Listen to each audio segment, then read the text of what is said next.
सभा स्थल पर उपस्थित आप सभी सम्माननीय जनों से मेरा विनम्र निवेदन है कि कृपया कर अपने अपने स्थान पर खड़े हो जाएंगे।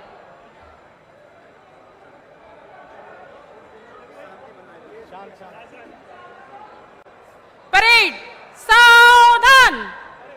वंदे मातरम शुरू करेंगे।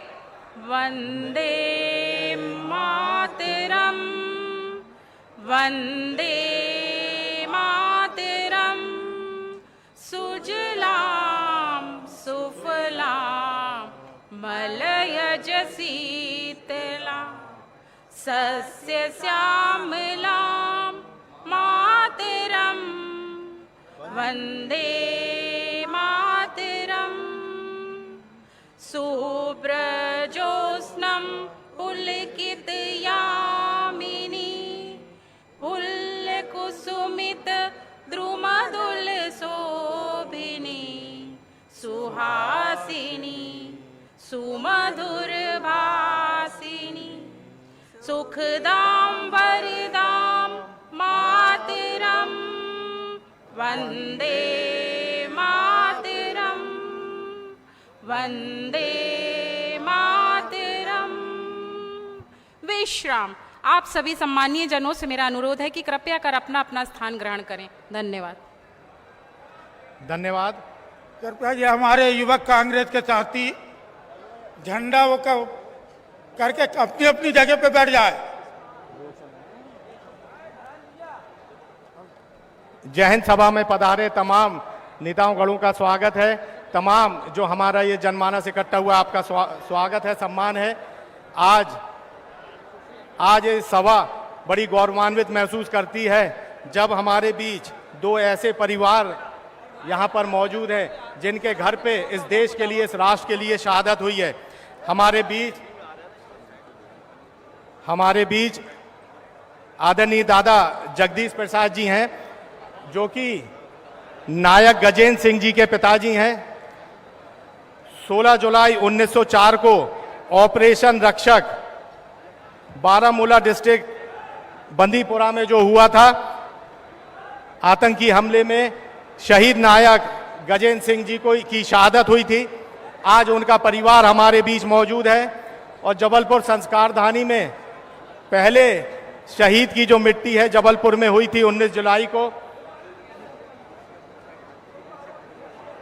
मैं सेवा दल के मुख्य संगठक और आदरणीय सम्मति सेनी जी से गुजारिश करता हूं कि माननीय कमलनाथ जी को आदरणीय दादा जगदीश प्रसाद जी के समक्ष लेके आके उनका स्वागत किया जाएगा। आदरणीय सतीश तिवारी जी, सम्मति सेनी जी, सेवा दल के मुख्य संगठक से आग्रह है कि सासम्मान हमारे माननीय कमलनाथ जी को इस ओर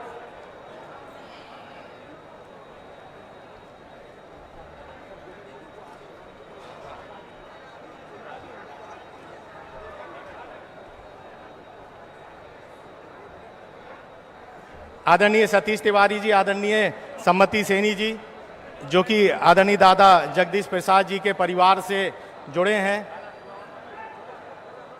मैं आग्रह करता हूं कि सब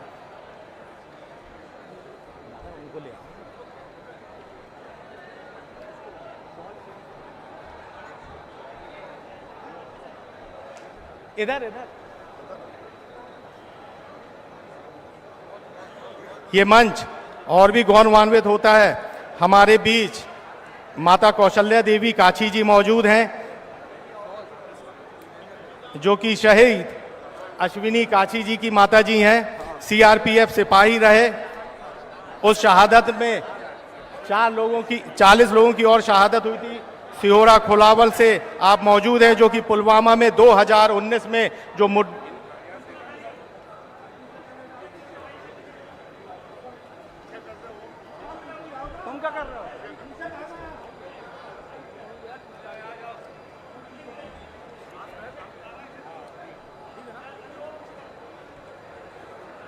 ये मंच प्रसन्नता से फलीभूत हो रहा है जब इन शहादत दिए परिवार का हमको स्वागत करने का अवसर प्रदान हो रहा है। सेना को समर्पित, सेना के शौर्य को समर्पित हमारी जय हिंद सभा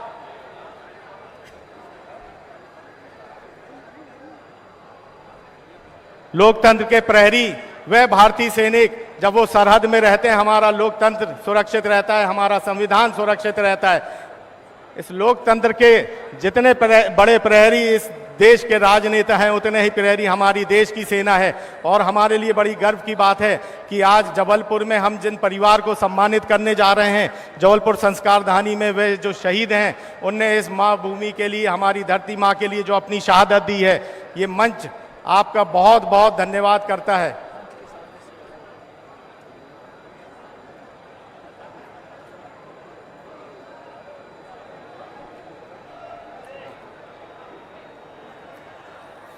उसको बैठे रहने दे।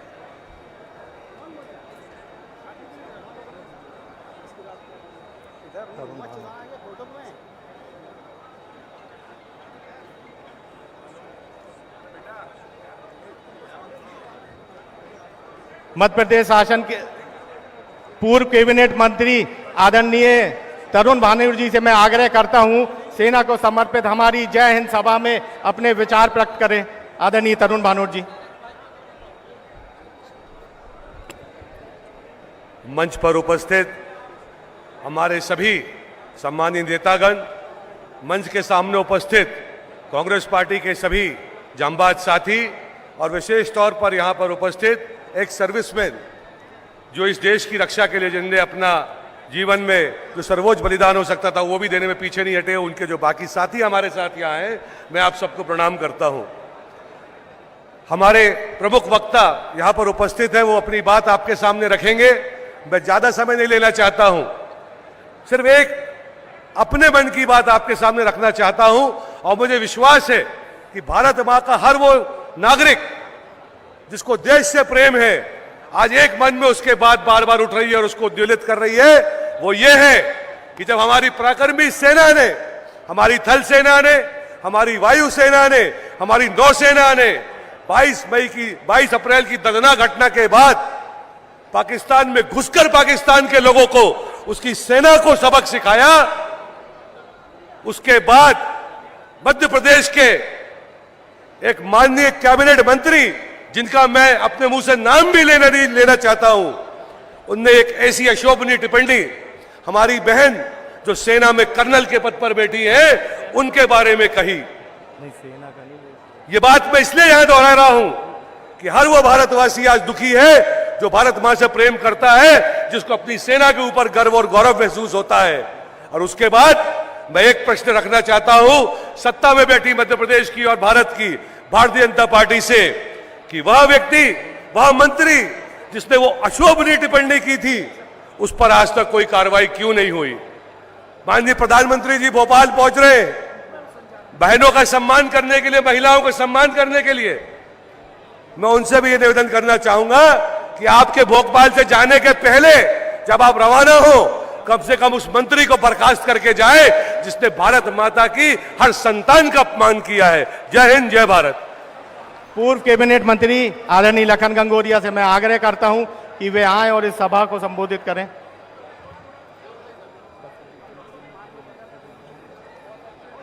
जय हिंद सभा में उपस्थित आदरणीय हमारे नेता श्री कमलनाथ जी, छत्तीसगढ़ के पूर्व मुख्यमंत्री आदरणीय भूपेश बघेल जी, पूर्व मुख्यमंत्री श्री दिग्विजय सिंह जी, प्रदेश कांग्रेस कमेटी के हमारे जांबाज अध्यक्ष भाई जीतू पटवारी जी, नेता प्रतिपक्ष भाई उमंग सिंगार जी, पूर्व अध्यक्ष कांतिलाल भूरिया जी, और इस पूरे कार्यक्रम के जो पूरे प्रदेश के प्रभारी हैं आदरणीय हरी चौधरी जी, आदरणीय सज्जन वर्मा जी, आदरणीय नकुलनाथ जी, आदरणीय अरुण यादव जी, और नाम का क्रम जारी रखूंगा श्री देव विवेक तनखा जी, तो बहुत देर हो लंबा जाएगा, इसलिए सबको इस मंच से दिल से नमन करता हूं। आदरणीय साथियों, आज की जय हिंद सभा किन बातों को लेके है ये बात किसी से छुपी नहीं है। वर्तमान परिवेश देश का कैसे पाखंड के साथ भारतीय जनता पार्टी की सरकार इस समूची नाकामी को, जो छद्म युद्ध के रूप में थी, जिसमें सीज फायर करके घुटने टेक अमेरिका के सामने किया, और उसके बावजूद अपनी नाकामी को छुपाने के लिए इनके नेता न केवल सेना पे, महिलाओं पे और राष्ट्र की समूची जनमानस का कितना अपमान कर रहे हैं, इस बात को लेके आज ये जय हिंद सभा है। किसी ने लिखा है कि नूर घोल के जहन में कुछ ताविंदा कर लेना, नूर घोल के जहन में कुछ ताविंदा कर लेना, उसे देखकर रूह को अपनी जिंदा कर लेना। जिन शब्दों ने जख्म दिए हैं देश की इस बेटी को, मोदी जी जिन शब्दों ने जख्म दिए हैं देश की इस बेटी को, शर्म लगे तो उस बेटी के लिए, उन शब्दों के लिए तुम भी निंदा कर देना। ये आज का दौर कितना विषाक्त है आपसे छुपा नहीं है। क्योंकि हमारे सभी सीनियर नेता बैठे हैं इसलिए बहुत ज्यादा नहीं कहूंगा, लेकिन कलई खुल गई है। शेर की खाल फोड़ के कोई शेर नहीं हो सकता। जो तासीर है जिसकी, जो जहनियत है वो ही रहेगी, वो कभी साहिब किरदार हो नहीं सकता, वो कभी साहिब किरदार हो नहीं सकता। जो था गद्दार वो वफादार हो नहीं सकता। और जितने बहाई हो पूरे देश में खून की नदियां, हमारे देश का सच्चा सरदार हो नहीं सकता। देश के आत्मसम्मान स्वाभिमान को गिरवी रखने वाले लोग ना जाने विजय साय से लेके जांगड़ा से लेके, और उनका एक विधायक कश्मीर का जो सेना के जवानों को नालायक कह रहा है। इतनी बदजुबानी, इतना अहंकार, इतना घमंड किसी का नहीं हुआ है।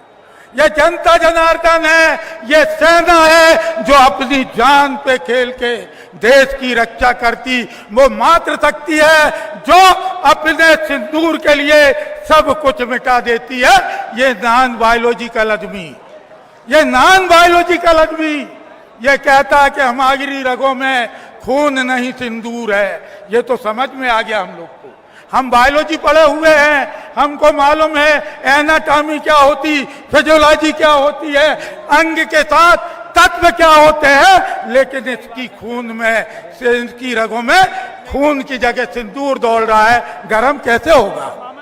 जो अपनी पत्नी के सिंदूर का सम्मान नहीं कर पाया वो सिंदूर की बात कर रहा है और उधार का सिंदूर बांटेगा, उधार का सिंदूर बांटेगा।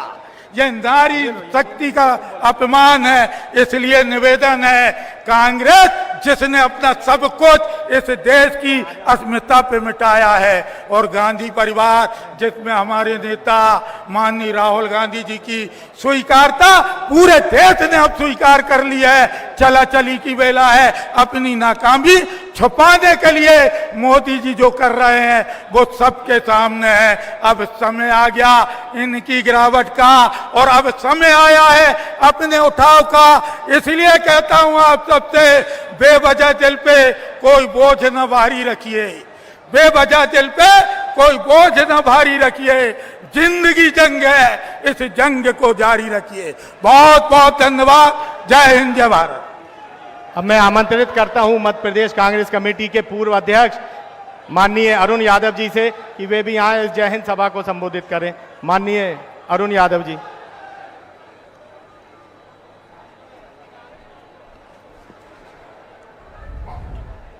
हम सब भारत माता का नारा लगाएंगे। बोलिए भारत माता की। थोड़ा जोर से बोलना है, दिल्ली में जो गूंगे बहरे लोग बैठे हैं उनको कम सुनाई देता है, समझे? बोलिए भारत माता की, भारत माता की।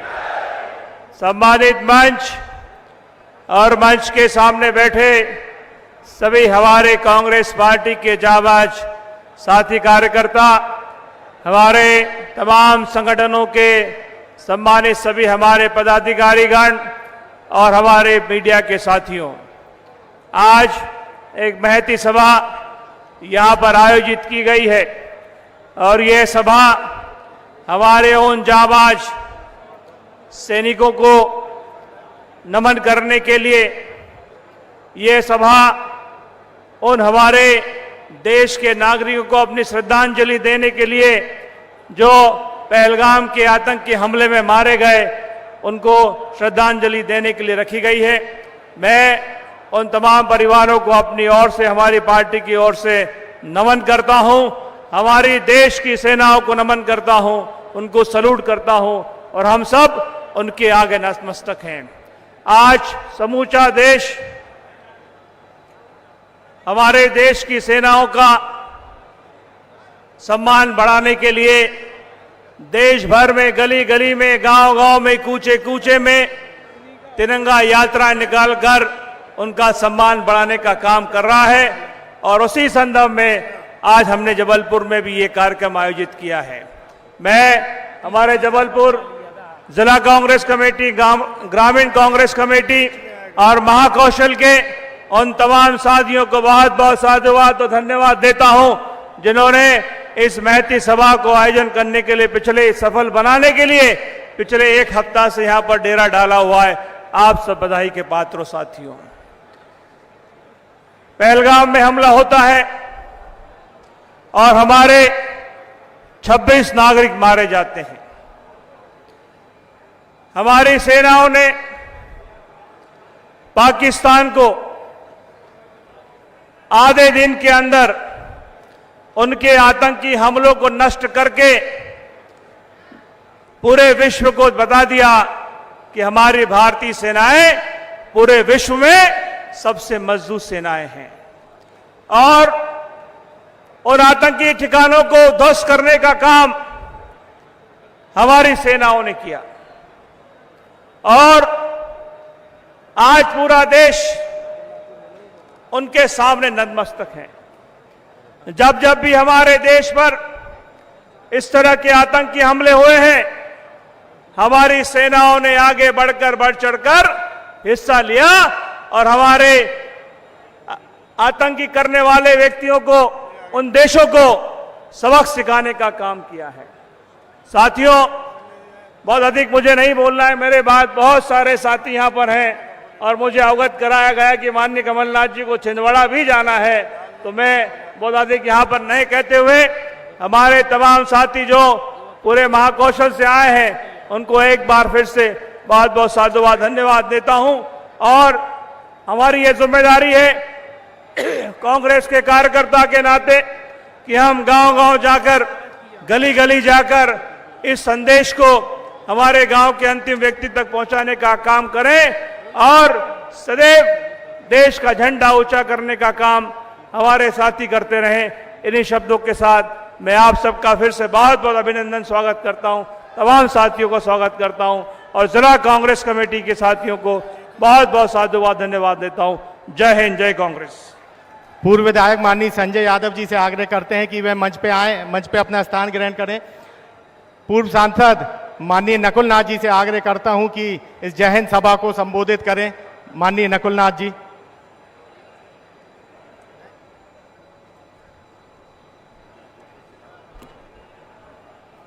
जबलपुर के इस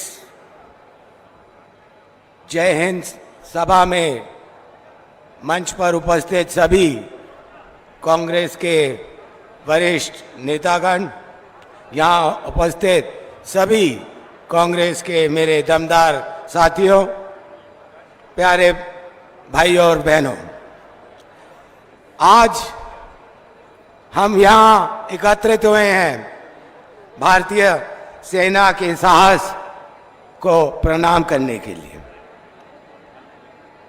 भारतीय सेना द्वारा पहलगाम आतंकी हमले का मुंह तोड़ जवाब दिया गया। पंडित नेहरू के समय में लाल बहादुर शास्त्री के समय में, इंदिरा गांधी जी के कार्यकाल में भी सेना ने पाकिस्तान को मुंह तोड़ जवाब दिया। लेकिन आज दुख इस बात का है कि कांग्रेस पार्टी ने कभी सेना का राजनीतिकरण कभी नहीं किया, लेकिन भारतीय जनता पार्टी सेना का राजनीतिकरण कर रही है। और अफसोस इस बात का है, और मैं भारतीय जनता पार्टी से पूछना चाहता हूं, उनके एक मंत्री ने हमारी कर्नल बहना सोफिया कुरैशी को आतंकी की बहना का दर्जा दिया। मैं भारतीय जनता पार्टी से मांग करता हूं कि आप इस मंत्री को तुरंत बर्खास्त करें। मैं राहुल जी को धन्यवाद भी करना चाहता हूं कि उनकी कोशिश से आज जाति जनगणना होने जा रही है। और मैं मध्य प्रदेश सरकार से ये भी मांग करता हूं कि जब कमलनाथ जी की सरकार थी तो उन्होंने 27% ओबीसी वर्ग के लिए आरक्षण दिया था। तो आज मैं मांग करता हूं भारतीय जनता पार्टी से कि ये 27% आरक्षण हमारे ओबीसी वर्ग को दे। अंत में मैं यही कहना चाहता हूं कि मुझे बहुत गर्व है अपने भारतीय सेना पर, और आज मैं अपने भारतीय सेना को सैल्यूट करता हूं। आप सभी का बहुत बहुत धन्यवाद। अब मैं आमंत्रित करता हूं माननीय मेजर जनरल श्याम श्रीवास्तव जी से, सेवानिवृत्त, जो कि हमारे मध्य प्रदेश कांग्रेस कमेटी के पूर्व सैनिक संगठन के प्रदेश अध्यक्ष हैं। आदरणीय श्रीवास्तव जी।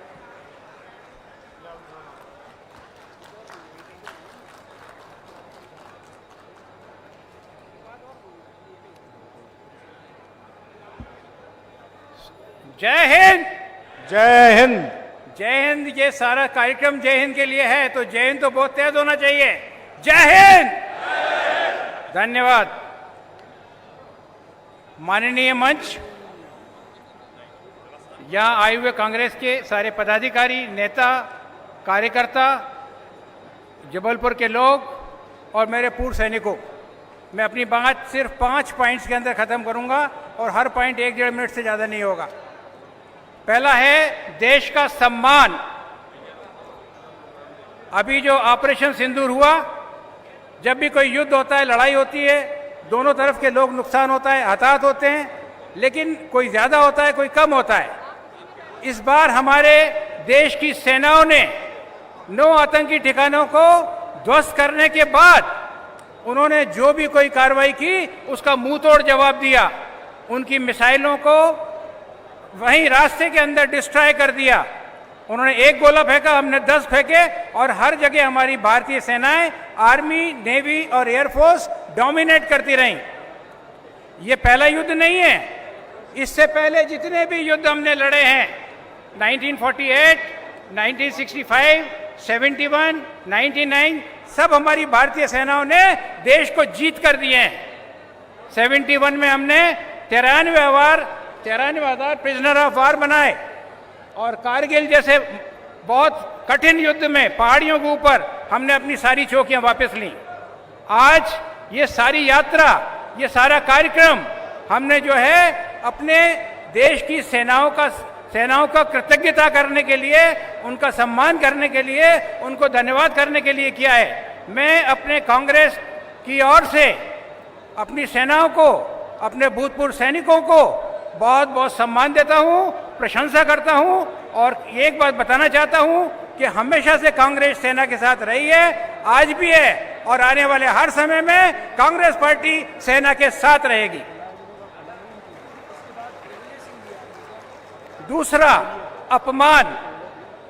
आपको मालूम है हमारे विधायकों ने, भारतीय जनता पार्टी के नेताओं ने क्या क्या सारे हमारे अभी जितने वक्ता थे वो आपको बता के गए कि विजय शाह जी ने क्या बोला, देवड़ा जी ने क्या बोला, बाकी लोगों ने क्या बोला। वो हमारे सेना के अधिकारियों का। और मैं एक बात बता दूं, सेना जो है वो धर्मनिरपेक्ष है।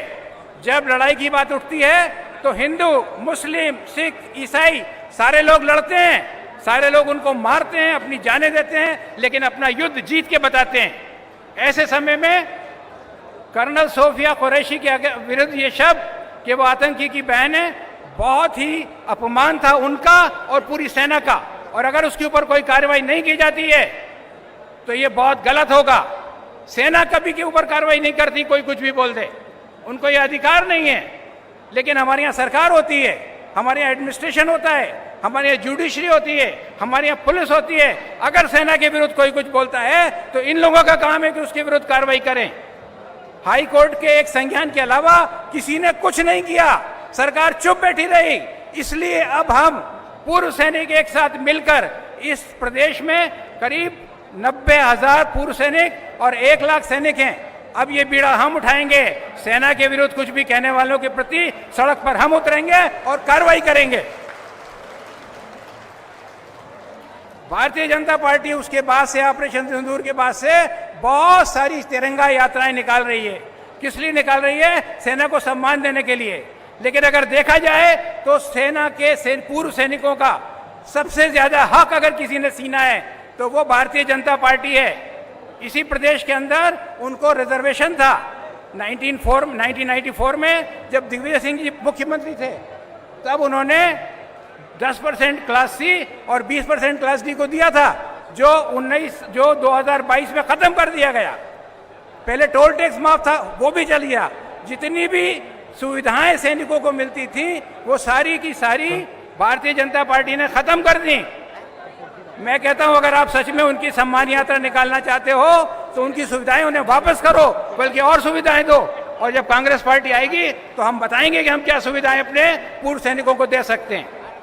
अंतिम पॉइंट, हमारे आने वाले युद्ध, अभी आज हमने सारे युद्ध इससे पहले जीते हैं क्योंकि हमारे से पहले जितनी सरकारें थी उन्होंने हमारी सेना को इतना सशक्त बनाया हुआ था कि किसी की भी हमारी तरफ देखने की हिम्मत नहीं थी। आज हमारी भारतीय जनता पार्टी ने एक अग्निवीर की योजना लाए हैं जिसके अंदर 4 साल के बाद 75% सैनिक बाहर चले जाएंगे। सीधा सा गणित है। अगर 10 साल के बाद आप देखें तो जो 14 लाख की आर्मी है उसमें सिर्फ 3 लाख की आर्मी ऐसे होगी जो परमानेंट होंगे और 11 लाख की आर्मी ऐसे होगी जिसकी 1 से 4 साल की सर्विस होगी। वो हमारी लड़ाई कर पाएंगे? वो उतने वेपन्स को चला पाएंगे जिससे हम मिसाइलें खत्म कर रहे हैं? बहुत मुश्किल है। उसके बाद हमारे चीफ ऑफ एयर स्टाफ ने बोला कि हमें हमारे इक्विपमेंट नहीं मिल रहे, बहुत देरी से मिल रहे हैं। जहां कांग्रेस पार्टी ने 137 राफेल यानी करीब 9 स्क्वाड्रन खरीदने की पहल की थी, वो भारतीय जनता पार्टी ने कम करके सिर्फ 2 स्क्वाड्रन लेके आए हैं। मैं सरकार से निवेदन करूंगा इस मंच से कि सशक्त सेनाओं के साथ मत खेलिए, जो उनका ड्यू है वो उन्हें दीजिए, तभी हम जो लड़ाइयां आज तक जीती हैं आगे आने वाली लड़ाइयां भी जीत पाएंगे। जय हिंद, जय भारत। मैं आमंत्रित करता हूं मध्य प्रदेश कांग्रेस कमेटी के पूर्व अध्यक्ष माननीय कांतिलाल भूरिया जी से कि वे भी आएं और इस सभा को संबोधित करें।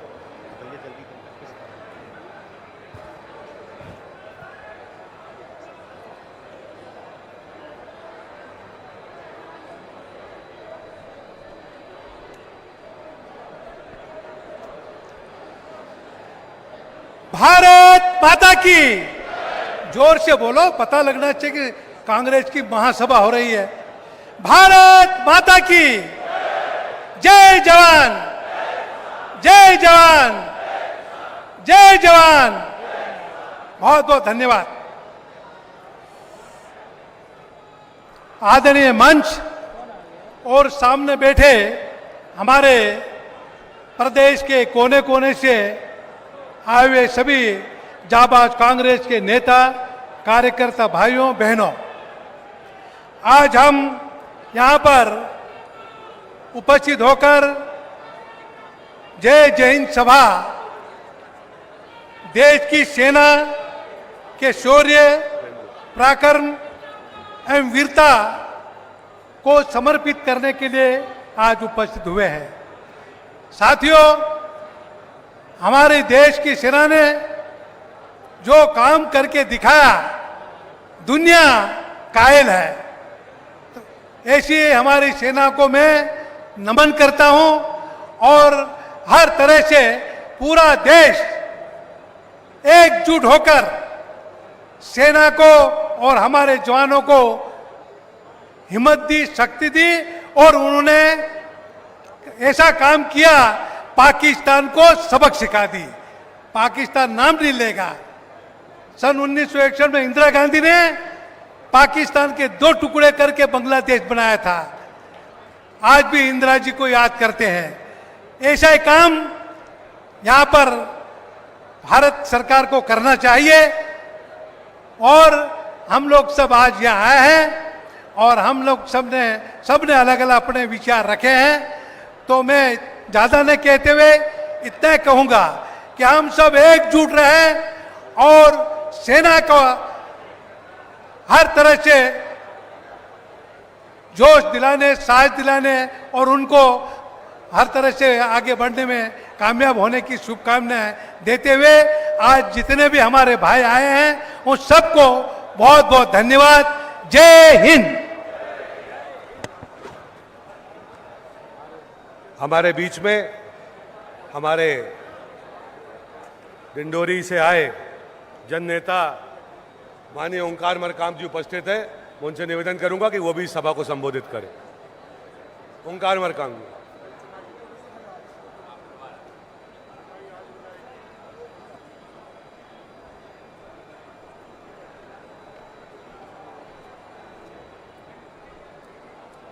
भारत माता की। जबलपुर की आवाज आजादी के लड़ाई में जब गूंजता था तो अंग्रेजों की हालत पस्त हो जाता था। ये जबलपुर है, ये कमजोर नहीं है। भारत माता की, भारत माता की। इंकलाब, इंकलाब। महाभारत के सम्मान में संस्कारधानी जबलपुर में आयोजित जय हिंद सभा में उपस्थित हमारे सभी सम्मानित मंच और हमारे सभी कांग्रेस के जाबाज साथियों, जय हिंद सभा पर आज आप हम सब महाभारत की अखंडता, संप्रभुता, महाभारत की मान सम्मान के लिए आज एकत्रित हुए हैं। साथियों, हमारा कांग्रेस का एक एक कार्यकर्ता जब एकत्रित होता है तो देश की प्रगति, उन्नति और देश के सम्मान के लिए चर्चा करता है, बात करता है। आज हम गौरवान्वित हैं हमारे मातृभूमि के लिए समर्पित हमारे सेनाओं पर। हम गौरवान्वित हैं।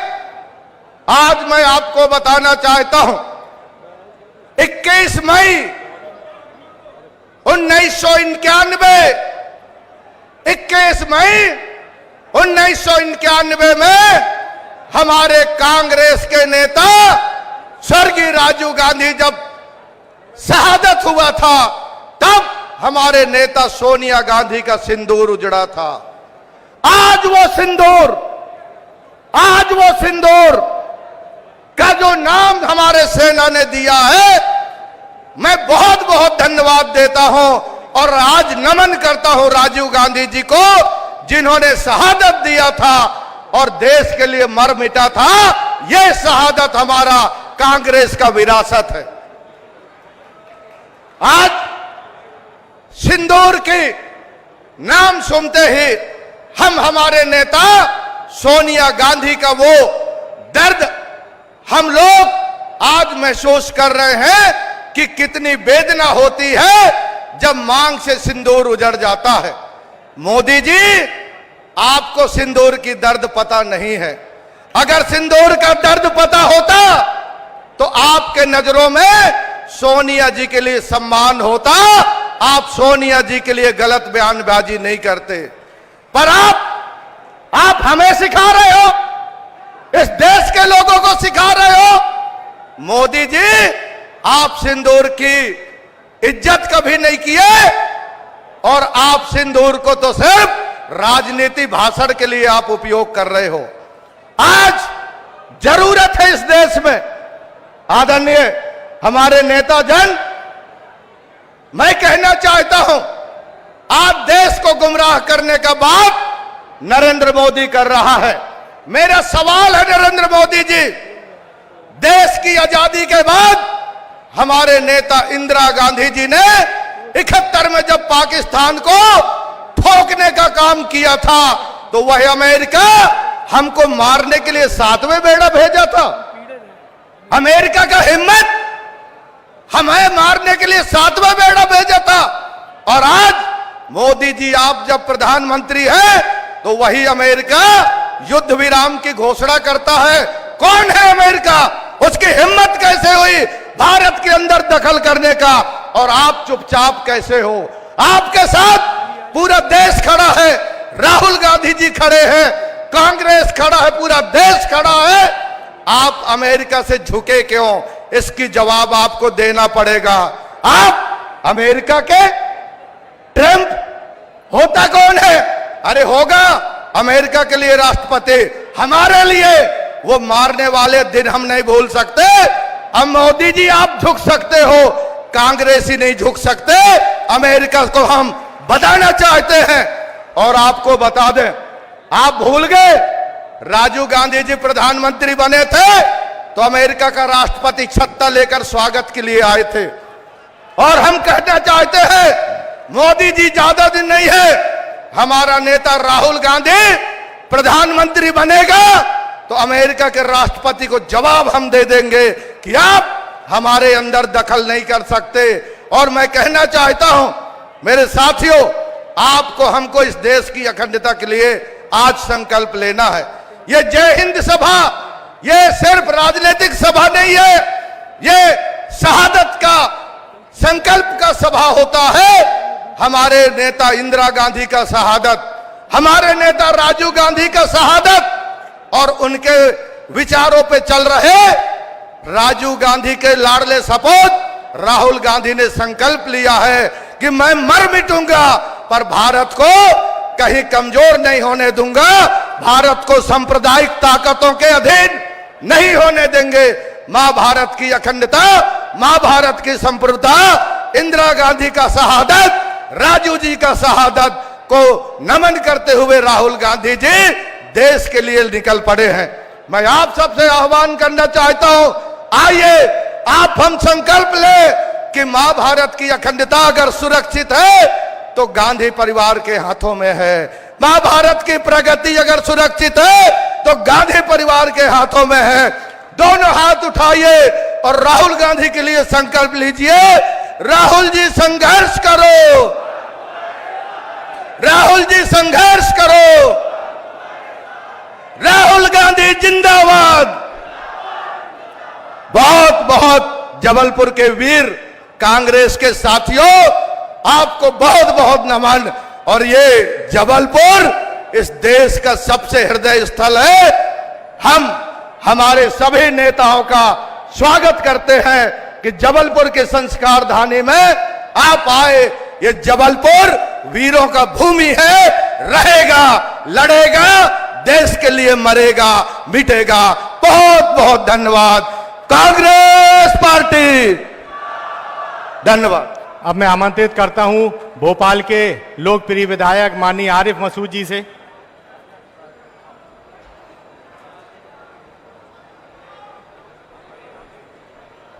सम्मानित मंच,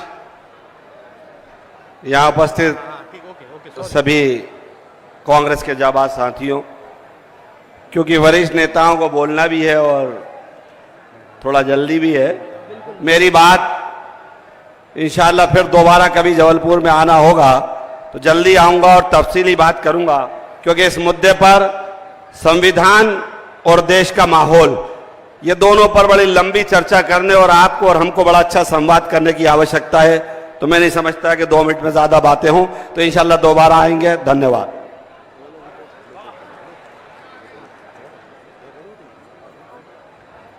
धन्यवाद आरिफ भाई।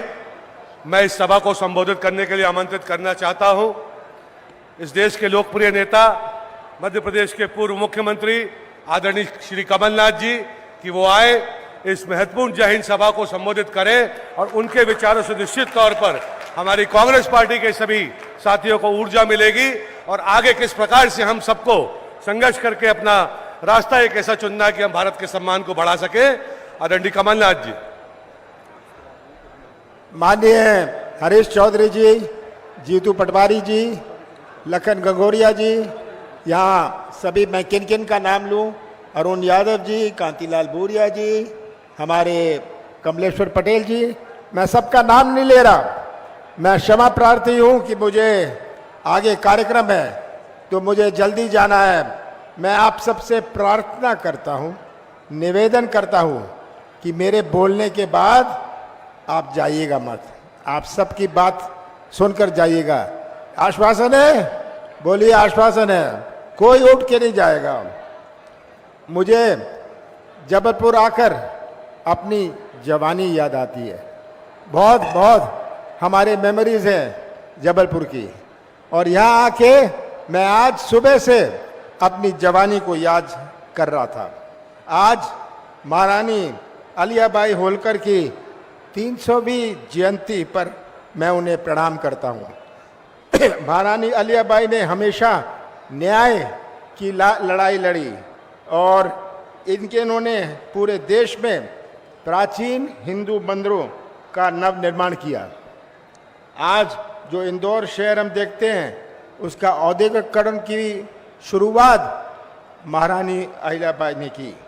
शिक्षा के प्रयास में उन्होंने विश्वविद्यालय बनाया। तो आज हम अहिल्याबाई जी को प्रणाम करते हैं। इतनी बड़ी संख्या में आप यहाँ आए हैं, सबूत है कि आपको सेना पर गर्व है। जबलपुर का गर्व है कि गोली बारूद यहाँ बनती हैं। ये आज हम सब सेनानियों को प्रणाम करते हैं।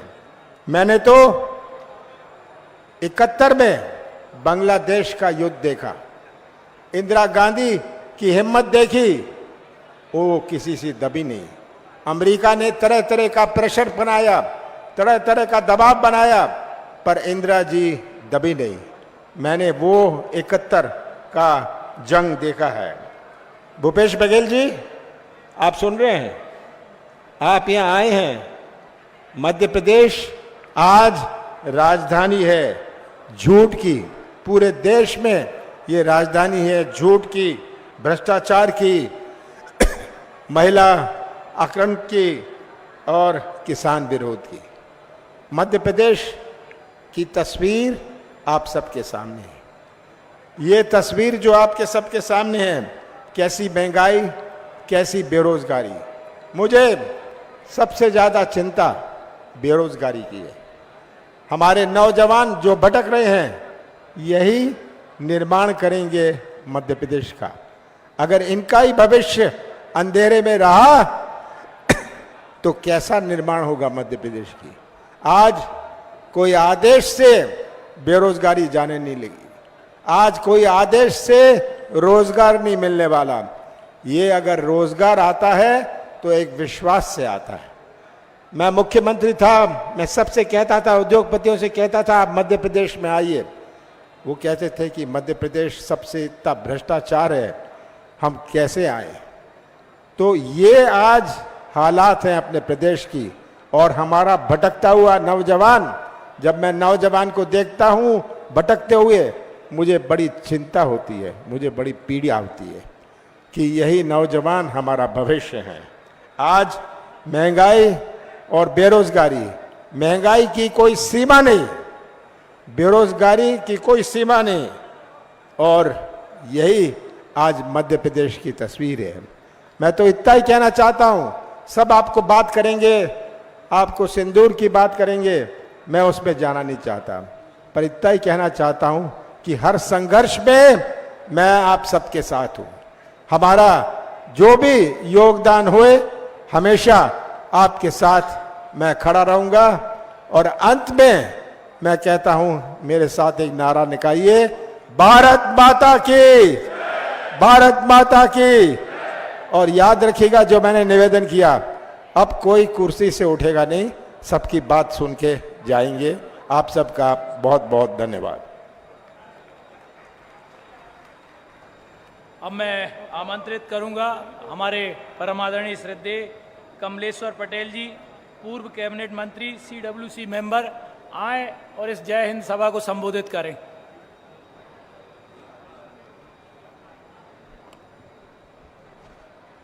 भारत माता की, भारत माता की जय।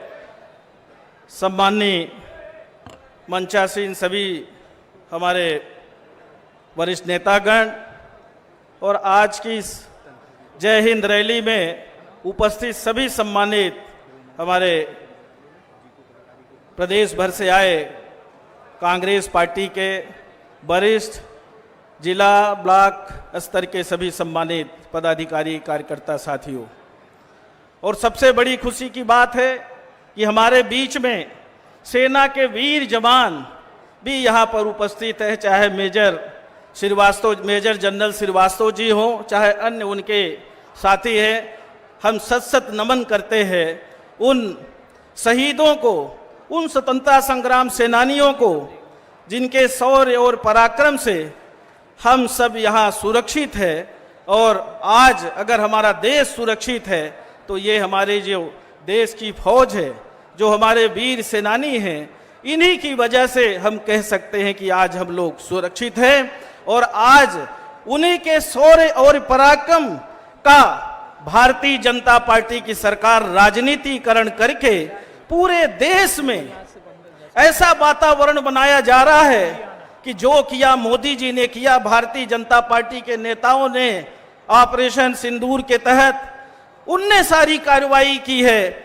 हमारे सेना के वीर जवानों का, हमारी देश की फौज का इतना अपमान, हम भाई जी 50 साल के हैं, हमने अपने जीवन काल में हमने इस तरह से हमारे फौज के जो हमारे साथी हैं, फौज के जो हमारे सम्मानित सेना हैं, जो इस देश के लिए शहीद हो जाते हैं, हम सबके प्राणों की रक्षा करते हैं, अपना प्राण गंवा देते हैं, पर भारतीय जनता पार्टी के नेताओं ने जिस तरह से अपमानित करने का काम किया है। विजय शाह से शुरू होता है, प्रदेश के मंत्री हैं विजय शाह, हमारी जो कर्नल सोफिया जी जो इस पूरे ऑपरेशन में बड़ा बढ़ चढ़ के भाग लेती हैं, और जिस तरह से उन्होंने बयान देकर, और वो भी जो हमारा सैन्य का सबसे बड़ा संस्थान है महू, और भाजपा के सारे नेता, पूर्व मंत्री, विधायक सब बैठे थे, उनके सामने जिस तरह से सोफिया कुरैशी जी का और पूरी सेना का, पूरी देश की महिलाओं का, और हम तो कहते हैं कि पूरी देश की आवाम का अपमान करने का काम जो किया है, उसके बाद भी खुलेआम घूम रहे हैं और उनके ऊपर कोई कार्रवाई नहीं हो रही है। उप मुख्यमंत्री जो मध्य प्रदेश के हैं देवड़ा जी, उन्होंने भी पूरे देश की सेना को मोदी जी के चरणों में नतमस्तक कर दिया। अभी थोड़े दिन पहले भाजपा के ही सांसद हरियाणा के, उन्होंने किस तरह से हमारी शहीद जो हुए उनकी विधवा को किस तरह से अपमानित करने का काम किया कि उनको तो कोई वीरांगना जैसे कोई भाव नजर नहीं आता है। अभी पठानिया कोई विधायक है हिमाचल के, उन्होंने पूरे सेना को अपमानित करने का काम किया कि सोते रहे। तो ये जिस तरह का अपमानित करने का काम लगातार भाजपा के नेता कर रहे हैं, और एक तरफ भारतीय जनता पार्टी जो हमारा पहलगाम घटना के बाद जिस तरह से सुरक्षा में चूक भी स्वीकार करते हैं कि सुरक्षा में चूक भी हुई, ये भी स्वीकार करते हैं कि हमने पाकिस्तान को, जो हमारे विदेश मंत्री हैं, हमने सूचना भी दे दी थी कि हम सैन्य ठिकानों पे हमला नहीं करेंगे। कितनी बड़ी ये गड़बड़ी थी, और उस पे माफी मांगने की बजाय, नैतिकता दिखाने के बजाय, इस्तीफा देने के बजाय देश के गृह मंत्री, रक्षा मंत्री को विदेश मंत्री को कोई नैतिकता नहीं दिखाई, बल्कि बेशर्म होकर पूरे देश में हमारी देश की जनता को जिस तरह सेना के शौर्य और पराक्रम को अपमानित करने का काम कर रहे हैं, सभाएं कर रहे हैं, राजनीतिकरण कर रहे हैं, इसके लिए मोदी जी को देश की जनता से क्षमा मांगना चाहिए। ये जो आपने कर रहे हैं, ये कहीं न कहीं देश की जनता का अपमान कर रहे हैं, हमारे शौर्य और पराक्रम का अपमान कर रहे हैं। हम हमारे शहीदों का और जो इस युद्ध में हमारे जो शहीद हुए हैं वीर जवान, उनको हम सत्सर नमन करते हैं और पूरी देश की सेना का हम सत्सर नमन करते हैं। और हम अपने नेता राहुल गांधी जी को सलाम करते हैं कि जब भी देश में वर्तमान में जो भी संकट आ रहा है, चाहे मणिपुर की घटना हो, चाहे भी आप देख लीजिए श्रीनगर में पूंछ में जाके जिस तरह से उन्होंने वहां पे आत्मबल बढ़ाने का काम किया है, उनको हम प्रणाम करते हैं, नमन करते हैं। और कांग्रेस पार्टी ने पूरा विपक्ष सरकार के साथ खड़ी रही कि आप पाकिस्तान के खिलाफ कार्रवाई करिए, पर इनके तो राजनीति करना है। आज तक जो लोग पहलगाम घटना में आतंकवादियों ने जो घटना घटित की, वो कहां है पता नहीं है। तो ये हमारे देश में चल रहा है और भाजपा के नेता बड़ी बड़ी बातें करते घूम रहे हैं। हमारा तो उनसे सिर्फ ये कहना है कि आप सिर्फ देश की जनता का ध्यान भटकाने का काम कर रहे हैं। आप शिक्षा पे बात नहीं करते, आप बेरोजगारी पे बात नहीं करते, आप महंगाई पे बात नहीं करते, महिलाओं के साथ जो अन्याय अत्याचार हो रहा है, पोषण आहार में जो घोटाले हो रहे हैं, आप उस पे बात नहीं करते। 3000 जो लाडली बहनों को देने की बात कही थी, उस पे बात नहीं करते। किसानों की आय दोगुनी करने की बात कही थी, महंगाई आधी करने की बात कही थी, इन सब पे ये बात नहीं करते।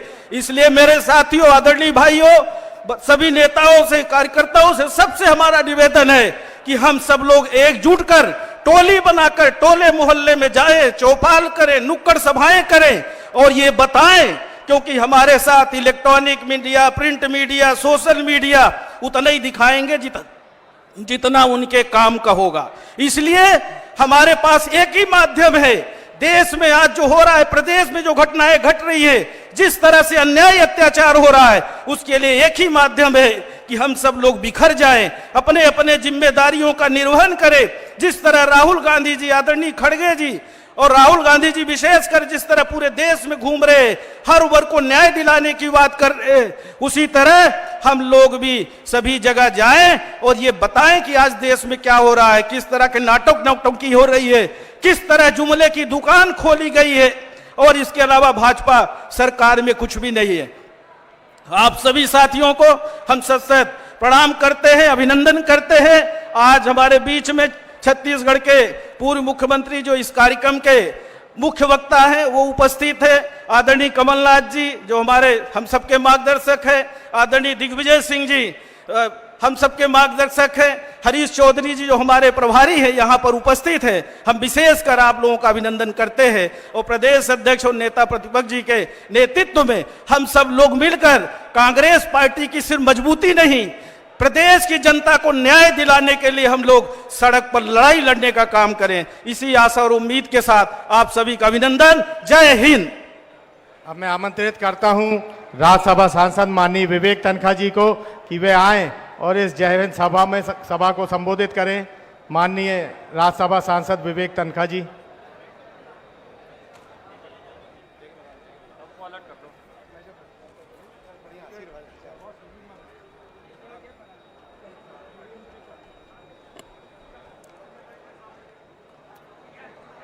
परम सम्मानीय मंच और मेरे जांबाज साथियों, सबसे पहले तो मैं कांग्रेस हाईकमांड को धन्यवाद दर्शित करता हूं कि आपने ये जय हिंद सभा जबलपुर में होस्ट करने की जो कार्यक्रम बनाया, ये बहुत उचित था। यहां बहुत सारे लोग जबलपुर के इतिहास से परिचित हैं। ये फौजियों का शहर है, ये आर्मी के उद्योग का शहर है। 5 आर्मामेंट फैक्ट्रीज हैं, 6 आर्मी के सेंटर्स हैं। आर्मी का एक बहुत बड़ा प्रेजेंस है। तो अगर मध्य प्रदेश में किसी शहर में ये सभा उचित थी और हो सकती थी तो वो जबलपुर थी। इसके लिए मैं हरीश जी आपको और सबको मैं धन्यवाद देता हूं इस निर्णय के लिए। दूसरी बात, हमारे एक्स सर्विसमैन, जांबाज एक्स सर्विसमैन यहां आए हैं, मैं आपको नमन करता हूं। इनको पता है हमारा आधा परिवार फौज में है और आधा लॉ में है और अब कुछ लोग पॉलिटिक्स में हैं। तो हम लोग दिल से फौजी हैं, फौज के प्रति आस्था रखते हैं, फौज के प्रति हमारा सम्मान है और फौज को हम बड़े प्रेम से देखते हैं। दिग्विजय जी यहां सामने बैठे हैं, वो इस बात के आई विटनेस हैं कि 2008 में मुशरान साहब की मेमोरियल में, उनके संरक्षण में एक बहुत बड़ा कार्यक्रम हुआ था फौज के लिए। उसमें फौज के शीर्ष नेतृत्व आर्मी चीफ दीपक कपूर, बहुत सारे army commanders, incoming naval chief Verma साहब, बहुत लोग आए थे। और मुझे आज भी याद है, दिग्विजय सिंह जी उसके साक्षी हैं, कि हमने तीन डिमांड, नॉट डिमांड तो मैं नहीं कहूंगा, 3 रिक्वेस्ट हमने रखी थी। तब मुख्यमंत्री भी वहां मौजूद थे, सिंधिया जी भी मौजूद थे, आर्मी चीफ भी मौजूद थे, आर्मी कमांडर्स भी मौजूद थे, कि भारत में सेकेंड विश्व युद्ध के बाद एक ही वॉर मेमोरियल बना था, वो इंडिया गेट है। उसके बाद कोई वॉर मेमोरियल किसी युद्ध के बाद नहीं बना। तो हमने कहा हम दुनिया की तो बात नहीं कर सकते हैं, देश बहुत बड़ा है, बट मध्य प्रदेश में जरूर एक वॉर मेमोरियल होना चाहिए। और वो बात हमारी मानी गई और 2010 में जनरल दीपक कपूर के साथ मैं खुद उस वॉर मेमोरियल जो भोपाल में बना है उसके फाउंडेशन स्टोन के लिए गया था। फिर हमने 2 डिमांड्स और रखी थी, ये भी फौज के लिए, कि डिफेंस कॉलोनी भोपाल में और जबलपुर में बनाई जाए।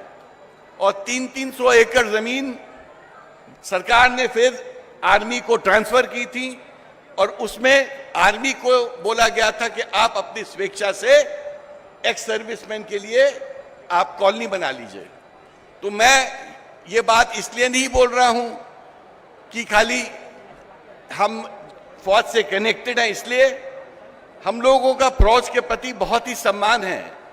जो हमारे जांबाज साथी हैं, जो बॉर्डर में रहते हैं, हमको पता है जो इस युद्ध में जो क्षति हुई वो तो एक क्षति है, मगर सालों से फौज की क्षति कश्मीर में सालों से हो रही थी। हम देखते थे, कई दफे हम जब हवाई जहाज में बैठते थे, कैसे कॉफिन्स कश्मीर से आते थे और दिल्ली से वो कॉफिन्स अलग अलग प्रदेशों में भेजे जाते थे।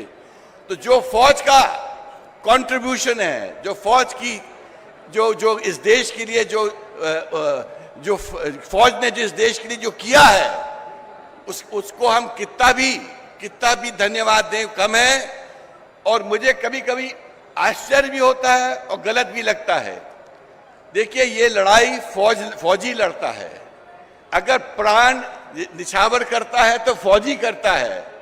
अगर उसके बाद दुख होता है, दर्द होता है, कि उनके परिवार में होता है, उनके बच्चों के साथ होता है।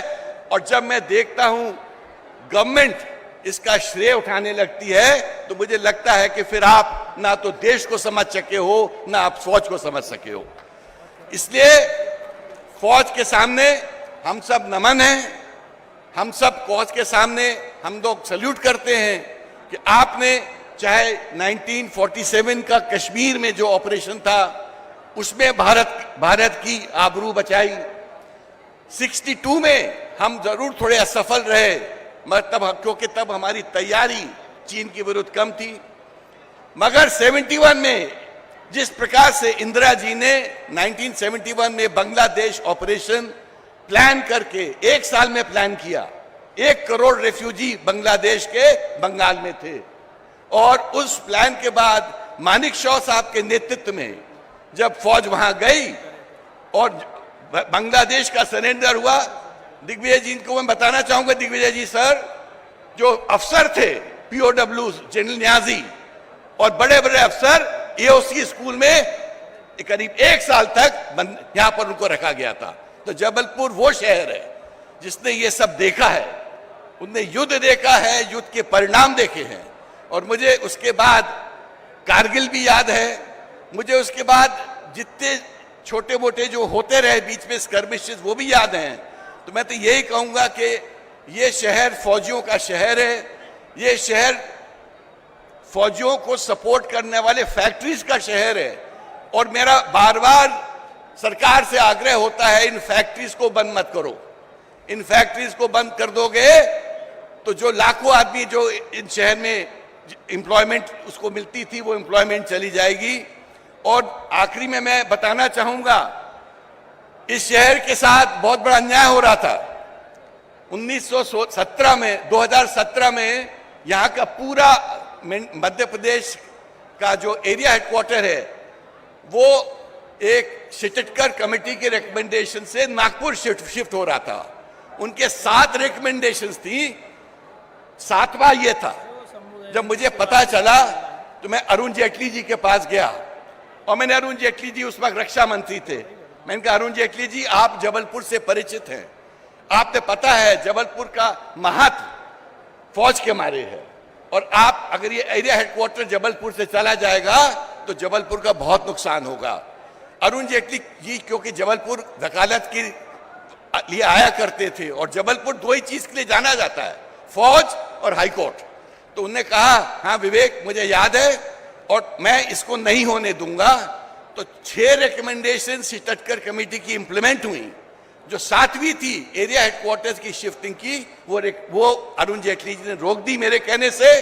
और उसके बाद क्योंकि नागपुर को हमारा एरिया हेडक्वार्टर में नहीं मिला तो बॉम्बे के सब एरिया को नागपुर शिफ्ट किया गया। तो मैं ये कहूंगा कि फौज की हर पहलू पे हम लोग फौज के साथ खड़े हैं, फौज के सम्मान के लिए हम खड़े हैं, फौज को हम सलाम करते हैं।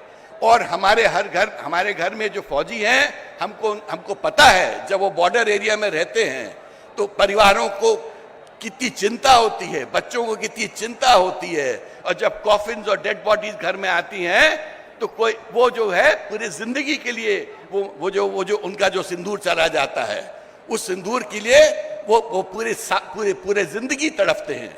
तो मैं तो यही कहूंगा, मैं तो कभी नहीं चाहूंगा कि किसी महिला का सिंदूर जाए, मैं कभी नहीं चाहूंगा देश में कोई युद्ध हो। मैं तो बिकॉज युद्ध का मतलब डेड बॉडीज, युद्ध का मतलब लोगों के साथ अन्याय। तो मैं यही कहूंगा कि जो बॉर्डर एरिया में भी जो राहुल जी ने बोला जो शेलिंग हुई, बहुत नुकसान हुआ, बहुत लोग मरे, तो ये कोई अच्छी बातें नहीं है। वो युद्ध नहीं होना चाहिए।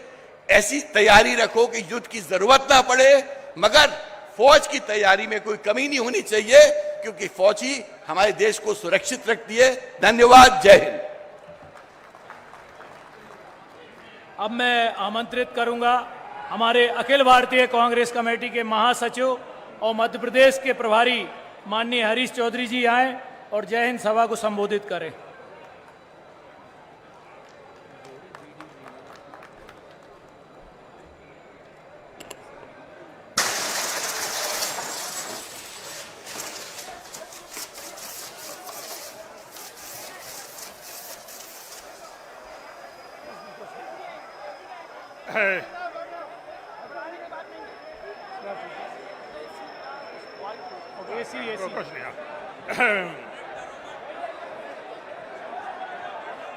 जैन सभा के मुख्य वक्ता आदरणीय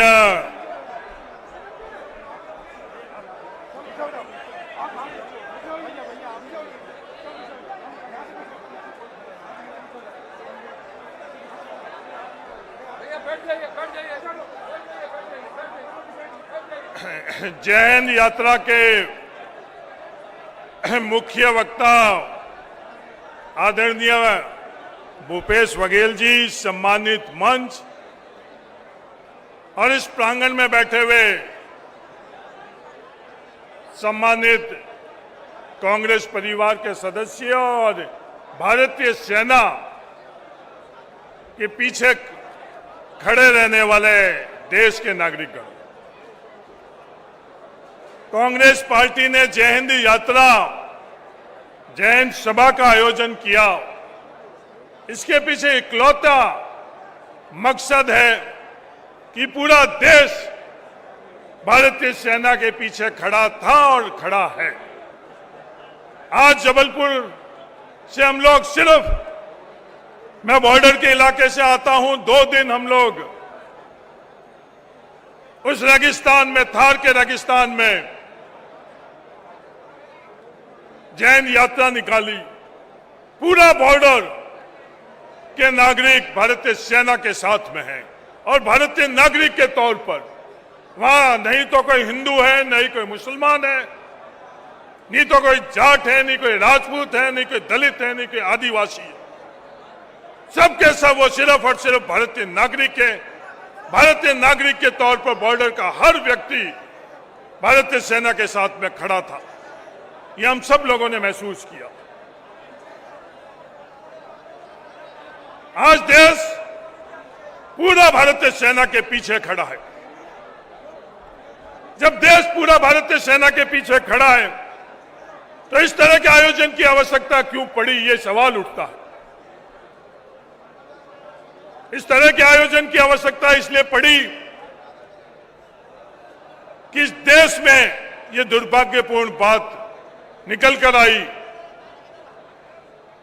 कि जब मध्य प्रदेश के एक मंत्री ने, जो हम लोगों के लिए सबसे गर्व का चेहरा था, सुरक्षा का चेहरा था, कर्नल सोफिया के बारे में जो टिप्पणी की, उसके कारण इस तरह का संदेश गया कि नहीं, पूरा देश भारतीय सेना के साथ में नहीं खड़ा है। मध्य प्रदेश के उप मुख्यमंत्री ने जो भाषा को उपयोग किया है, अगर हम भारत के नागरिक किसी के कदमों में है तो भारत माता के कदमों में है, किसी व्यक्ति के कदमों में नहीं है। भारत के नागरिक को सुरक्षा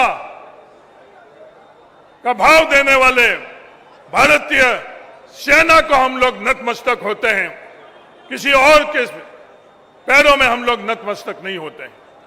यह देश है, उसके बावजूद भी इस तरह की बात कर कर ये क्या संदेश देना चाहते हैं। बात यहां तक नहीं थमी, जब भारतीय जनता पार्टी और देश के प्रधानमंत्री ने उनके खिलाफ कोई निर्णय नहीं लिया तो बात इससे और आगे बढ़ी। हरियाणा के राज्यसभा सदस्य ने एक और सवाल खड़ा किया कि पहलगांव में जब शहीद होते हुए व्यक्ति की पत्नी का कृत्य क्या रहना चाहिए, यहां तक उन्होंने सलाह और सवाल खड़ा कर दिया। ये सवालों की फहरिस्त लंबी होती जा रही है, तो कांग्रेस की जिम्मेवारी थी कि भारतीय सेना को यह संदेश देना कि पूरा देश भारतीय सेना के साथ में खड़ा है। सिर्फ इस मकसद से आज ये जय हिंद सभा का आयोजन किया गया है। जबलपुर से जहां हम लोग रेगिस्तान के अंदर उस पाकिस्तान के बॉर्डर पर बाड़मेर और जैसलमेर में बैठे हैं, तो जबलपुर हम लोगों को सुरक्षित रखने के लिए जो हथियार भेजता है, जो गोला बारूद भेजता है, इसलिए जबलपुर की धरती को भी मैं नतमस्तक करता हूं, जबलपुर की धरती को भी मैं सलाम करता हूं कि भारत को सुरक्षित रखने के लिए जबलपुर का बहुत बड़ा योगदान है। आज हम बॉर्डर पर सुरक्षित किसके कारण है? भारतीय सेना के कारण। और भारतीय सेना को कुछ भी नहीं चाहिए, सिर्फ भारतीय सेना को कोई रोके नहीं। सबसे दुनिया की सबसे मजबूत सेना भारत की सेना है। मनोबल भारत की सेना का दुनिया के अंदर सबसे मजबूत है। पर दुर्भाग्य से भारतीय सेना, जिस भारतीय सेना की ताकत इंदिरा गांधी जी ने दुनिया को दिखाई, अमेरिका ने कई धमकियां दी, उसके बावजूद भी भारतीय सेना को रोका नहीं। इंदिरा गांधी जी ने भारतीय सेना को, सिर्फ भारतीय सेना जो करना चाह रही थी, उसकी इजाजत दी और दुनिया ने देख लिया कि भारतीय सेना के पास क्या ताकत है। अमेरिका देखती रही और दुनिया देखती रही, और आज हिंदुस्तान और पाकिस्तान के तौर के ऊपर भारतीय सेना की विजय हम लोग पर्व के तौर पर हम लोग बनाते हैं। ये भारतीय सेना की ताकत थी जो गोवा जैसा प्रदेश आज भारत के अंदर है। ये भारतीय सेना की भी ताकत थी जो सिक्किम जैसा, जो अरुणाचल जैसा प्रदेश भारत के अंदर है। इसलिए हम भारतीय सेना को सलाम करते हैं। आज हम लोग सुरक्षित भाव से यहां लोग बैठे। मेरा आप सब लोगों से ये निवेदन है कि ये संदेश हर घर से निकलना चाहिए। नरेंद्र मोदी जी और भारतीय जनता पार्टी भारतीय सेना और सुरक्षा के मामले में राजनीति करती है तो उनको मुबारकबाद। सिंदूर के नाम से जो ऑपरेशन किया था तो हम लोगों को विश्वास था कि सिंदूर के ऊपर तो किसी भी प्रकार का कोई समझौता भारत के अंदर नहीं होता है, पर हमारा दुर्भाग्य था कि सिंदूर ऑपरेशन सिंदूर के ऊपर ट्रंप के कारण समझौता करना पड़ा। भारतीय सेना की शहादत से हम लोगों ने शिमला समझौता हासिल किया है।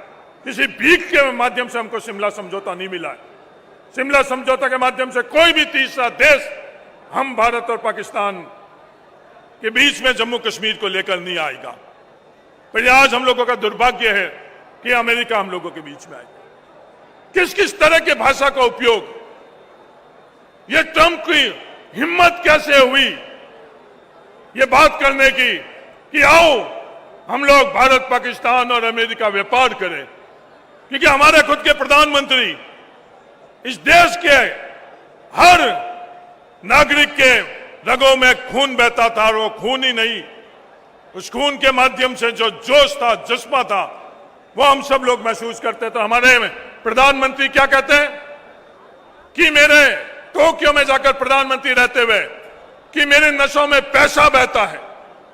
वही प्रधानमंत्री जब थार में रेगिस्तान में आते हैं तो ये बात कहते हैं कि मेरे नसों के अंदर सिंदूर बहता है।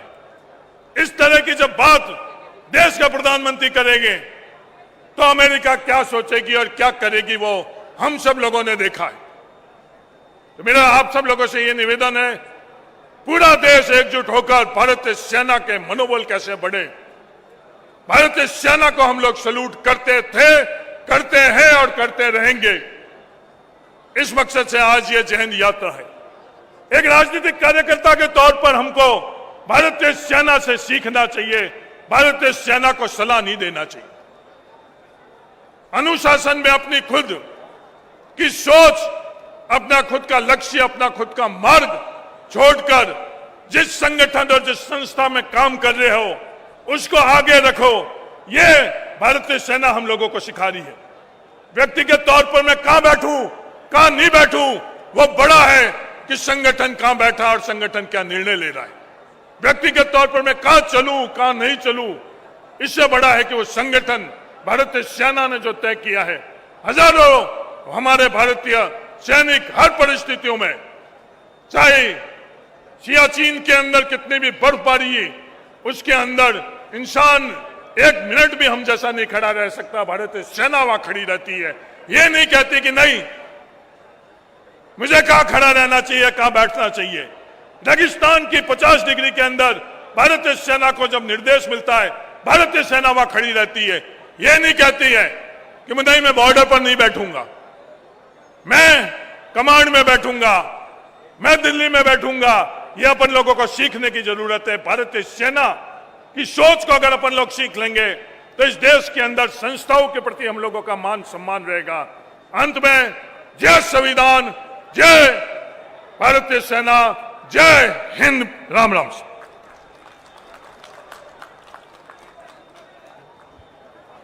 अब मैं आमंत्रित करूंगा मध्य प्रदेश के पूर्व मुख्यमंत्री, राज्यसभा सदस्य परम आदरणीय दिग्विजय सिंह जी आए और जय हिंद सभा को संबोधित करें।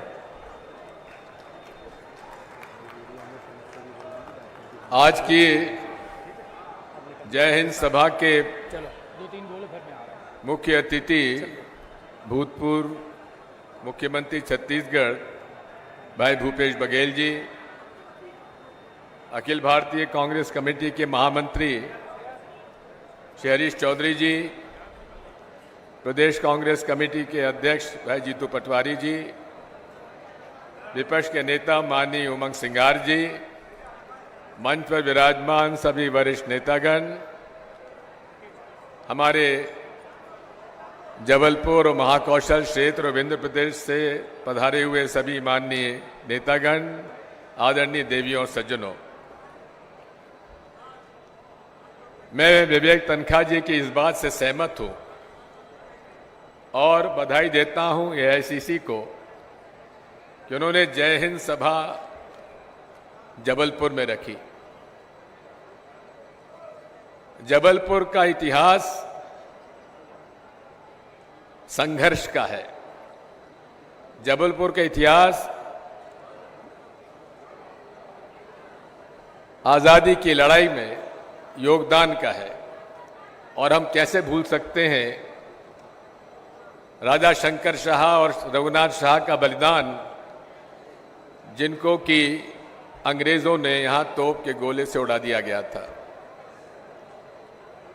साथियों, आज इस देश में दो तरह की विचारधाराएं चल रही हैं। एक विचारधारा वो है जहां हम सब लोग बैठे हैं और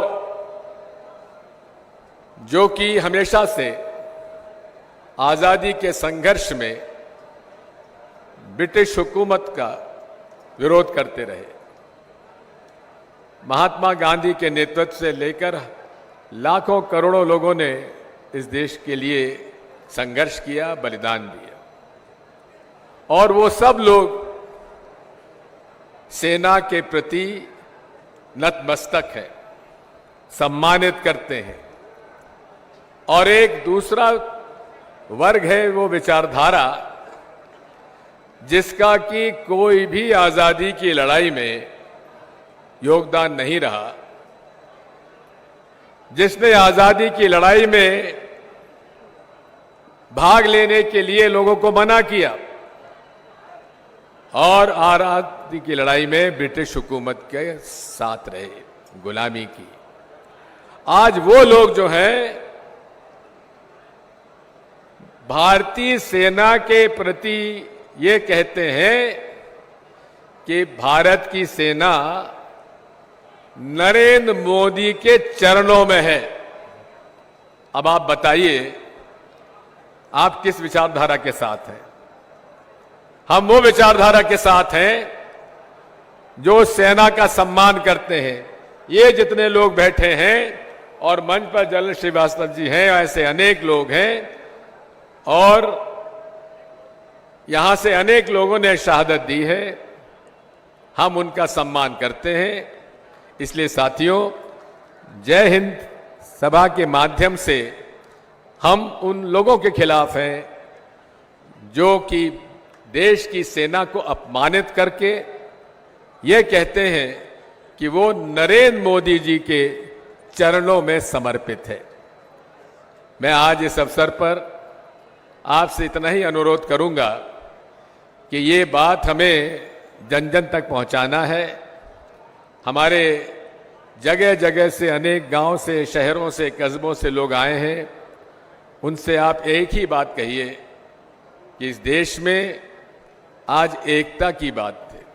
ये देश अनेकता है का एक देश है और अनेकता में एकता ही इस देश की सबसे बड़ी ताकत है। हिंदू, मुस्लिम, सिख, ईसाई की एकता ही इस देश को मजबूत करती है और एक रहेंगे तो हम सुरक्षित रहेंगे। और इसलिए वो लोग जो नफरत फैलाते हैं उनके खिलाफ हमें एकजुट होकर लड़ाई लड़नी पड़ेगी, उनसे डरना नहीं है। राहुल गांधी जी हमेशा कहते हैं निडर होकर काम करो, डरो मत। और पूरे तरीके से हमें उन ताकतों के खिलाफ लड़ना है जो इस देश में नफरत फैलाने का व्यवसाय करते हैं, नफरत फैलाने की राजनीति करते हैं और हिंसा में जो लोग की शहादत हो जाती है, जो मर जाते हैं, उन लोगों के कफन पर जो नेतागिरी करते हैं, वोट मांगते हैं, वो देश प्रेमी नहीं हो सकते। यही मैं आपको अनुरोध करूंगा कि आप जन जन तक पहुंचाएं। आप सब लोगों ने यहाँ पे मुझे आमंत्रित किया, आप सब लोगों के प्रति आभार। और ये मैं भी कहना चाहता हूं कि नेताजी सुभाष चंद्र बोस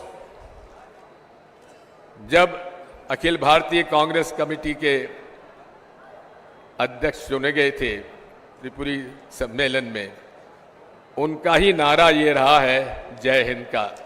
इसलिए आप सब बोलेंगे जय हिंद, जय हिंद, जय हिंद।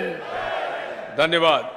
साथियों, अब मैं आमंत्रित करता हूं मध्य प्रदेश की विधानसभा में विपक्ष की आवाज माननीय नेता प्रतिपक्ष उमंग सिंगार जी से कि वे भी आएं और इस जय हिंद सभा को संबोधित करें।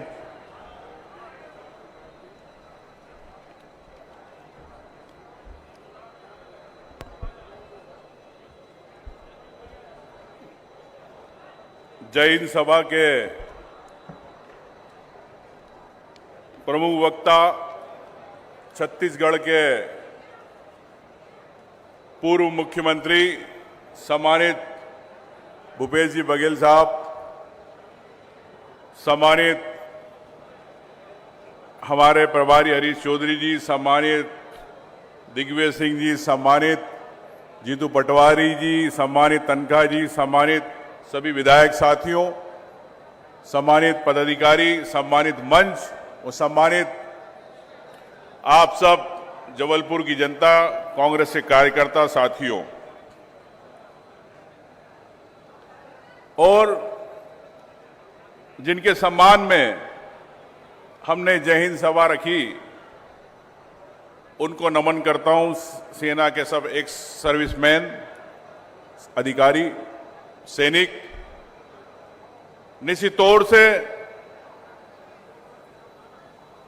युद्ध विराम हुआ,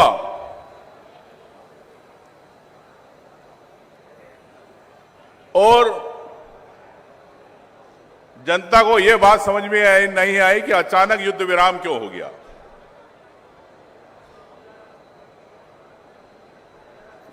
क्या मोदी जी और पाकिस्तान की आपस की नुरा कुश्ती थी? क्या अमेरिका के दबाव में आपने ये निर्णय लिया? मैं समझता हूं देश के अंदर जब युद्ध होता है तो सेना से संसद को विश्वास में लेके, जनता को विश्वास में लेके कैबिनेट तय करती है। और ये पहली बार है, ना संसद को विश्वास में लिया, ना जनता को विश्वास में लिया, ना सेना की जनभावना समझी। मोदी जी अपनी ब्रांडिंग करते रहे। अभी सिंदूर यात्रा चल रही है। जब इंदिरा जी ने 1971 में सेना के साथ विश्वास में लेके सेना को बोला कि ये लड़ाई हमें जीतना है, सेना के अधिकारियों ने कहा कि अगर आप हमें फ्री हैंड देंगे तो हम पाकिस्तान के 2 टुकड़े करेंगे। और 1971 में प्रधानमंत्री हमारी इंदिरा जी ने यह निर्णय किया, उस सेना को फ्री छूट दी और पाकिस्तान के 2 टुकड़े हुए। क्या इस बार आपने क्यों नहीं दिया सेना को छूट? पाक अधिकृत कश्मीर, अगर सेना को छूट देते तो पाक अधिकृत कश्मीर आज हिंदुस्तान का हिस्सा होता।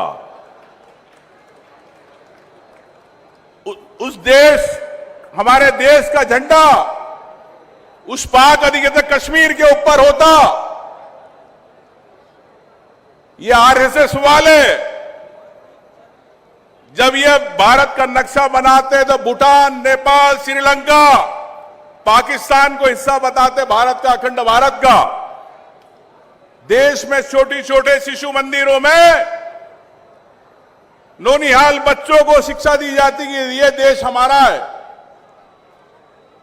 अगर आप ये सपना दिखाते हो देश की युवा पीढ़ी को, तो आपने क्यों नहीं सेना को छूट दी पाक अधिकृत कश्मीर के लिए? मैं समझता हूं सिंदूर यात्रा, जो पहलगाम में 28 पर्यटक शहीद हुए आतंकवादियों की गोलियों से, क्या मोदी जी, क्या भारतीय जनता पार्टी, क्या उन परिवारों के पास गई, उन बहनों के पास गई जिनका सिंदूर उजड़ा? क्या उनकी मन की बात समझी? नहीं। जो सैनिक, अगर एक दो जो शहीद हुए, क्या आप उनके घर गए? उनके सिंदूर की बात करी? नहीं। ये भारतीय जनता पार्टी देश के तिरंगे के नाम पर गुमराह करती है। देश के अंदर कई ऐसी समस्याएं जो ध्यान भटकाने का प्रयास होता है, लेकिन हम सेना का सम्मान करते। कांग्रेस पार्टी ने जब युद्ध शुरुआत हुई, माननीय राहुल गांधी जी, माननीय खड़गे जी, पूरी कांग्रेस पार्टी सेना के साथ खड़ी रही, केंद्र सरकार के साथ खड़ी रही कि आपका जो निर्णय रहेगा वो हमारा निर्णय रहेगा। ये बड़ा दिल दिखाया हमारी कांग्रेस पार्टी ने। लेकिन आप सेना को छोटा समझते हैं मोदी जी। आपके मंत्री विजय शाह एक अपमान करते हैं सेना के अधिकारी का, तो आपकी सरकार कुछ नहीं करती, आप चुप रहते। हमारी मध्य प्रदेश की बहन सोफिया कुरैशी, जिसको आप प्रेस ब्रीफिंग में बिठाया, लेकिन उनका आपने उस महिला का सम्मान नहीं किया। हम विधायकों ने जब राजभवन में धरना दिया विजय शाह के इस्तीफे को लेके, तो पुलिस ने हमको ऐसा घसीटा कि जैसे कि हमने सेना का अपमान किया। तो मैं समझता हूं कि आज देश के अंदर लोकतंत्र खतरे में है। लोकतंत्र की आवाज जन आवाज होती है, जन भावना होती है। भारतीय जनता पार्टी इस जन भावना से बड़ी पार्टी सोचती है अपने आप को। भारतीय जनता पार्टी इस सेना से बड़ी अपने को पार्टी समझने लग गई है। मैं समझता हूं आने वाले समय इस देश का भविष्य आपको तय करना है, प्रदेश का भविष्य आपको तय करना है कि जिस प्रकार से घोटालों की सरकार, भ्रष्टाचारियों की सरकार इस देश में, इस प्रदेश में चल रही है, लेकिन भारतीय जनता पार्टी कभी उनके खिलाफ काम नहीं करती, उनके खिलाफ कार्रवाई नहीं करती। कोर्ट बीच में बोलता, हाई कोर्ट, सुप्रीम कोर्ट को बीच में बोलना पड़ता है। उसके बावजूद भी सरकार, मोहन यादव जी मौन रहते, जैसा उनका नाम है मोहन, अब मोहन से मौन हो गए वो। तो मैं कहना चाहता हूं साथियों कि ये सरकार, केंद्र की सरकार, प्रदेश की सरकार एक देश के अंदर लोकतंत्र को खत्म करके एक तानाशाही शासन लाना चाहती है। लेकिन हमारे राहुल गांधी जी ने जातिगत जनगणना की बात करी, हर वर्ग की बात करी। जो वर्ग अभी तक अछूता था, जो संघर्ष करता था, जिनको नौकरियों में मौके नहीं मिलते थे, उसके समाज के सरबराह वर्ग के लिए, जो आर्थिक रूप से कमजोर है, उस समाज का, उस व्यक्ति का उस बात करी। जातिगत जनगणना की बात तो आज कांग्रेस पार्टी के कारण मजबूरी के अंदर भारतीय जनता पार्टी को कराना पड़ रहा है। लेकिन मैं कहता हूं भारतीय जनता पार्टी की नीयत में कथनी और करनी में फर्क है। बिहार चुनाव आ गए, इसलिए आप जातिगत जनगणना की कांग्रेस की बात पे आप मान गए, लेकिन आप कब कराएंगे? मैं मोदी जी से आज 31 को आए भोपाल में मीडिया के माध्यम से पूछना चाहूंगा कि आपकी नीयत सही है कि नहीं जातिगत जनगणना को लेके।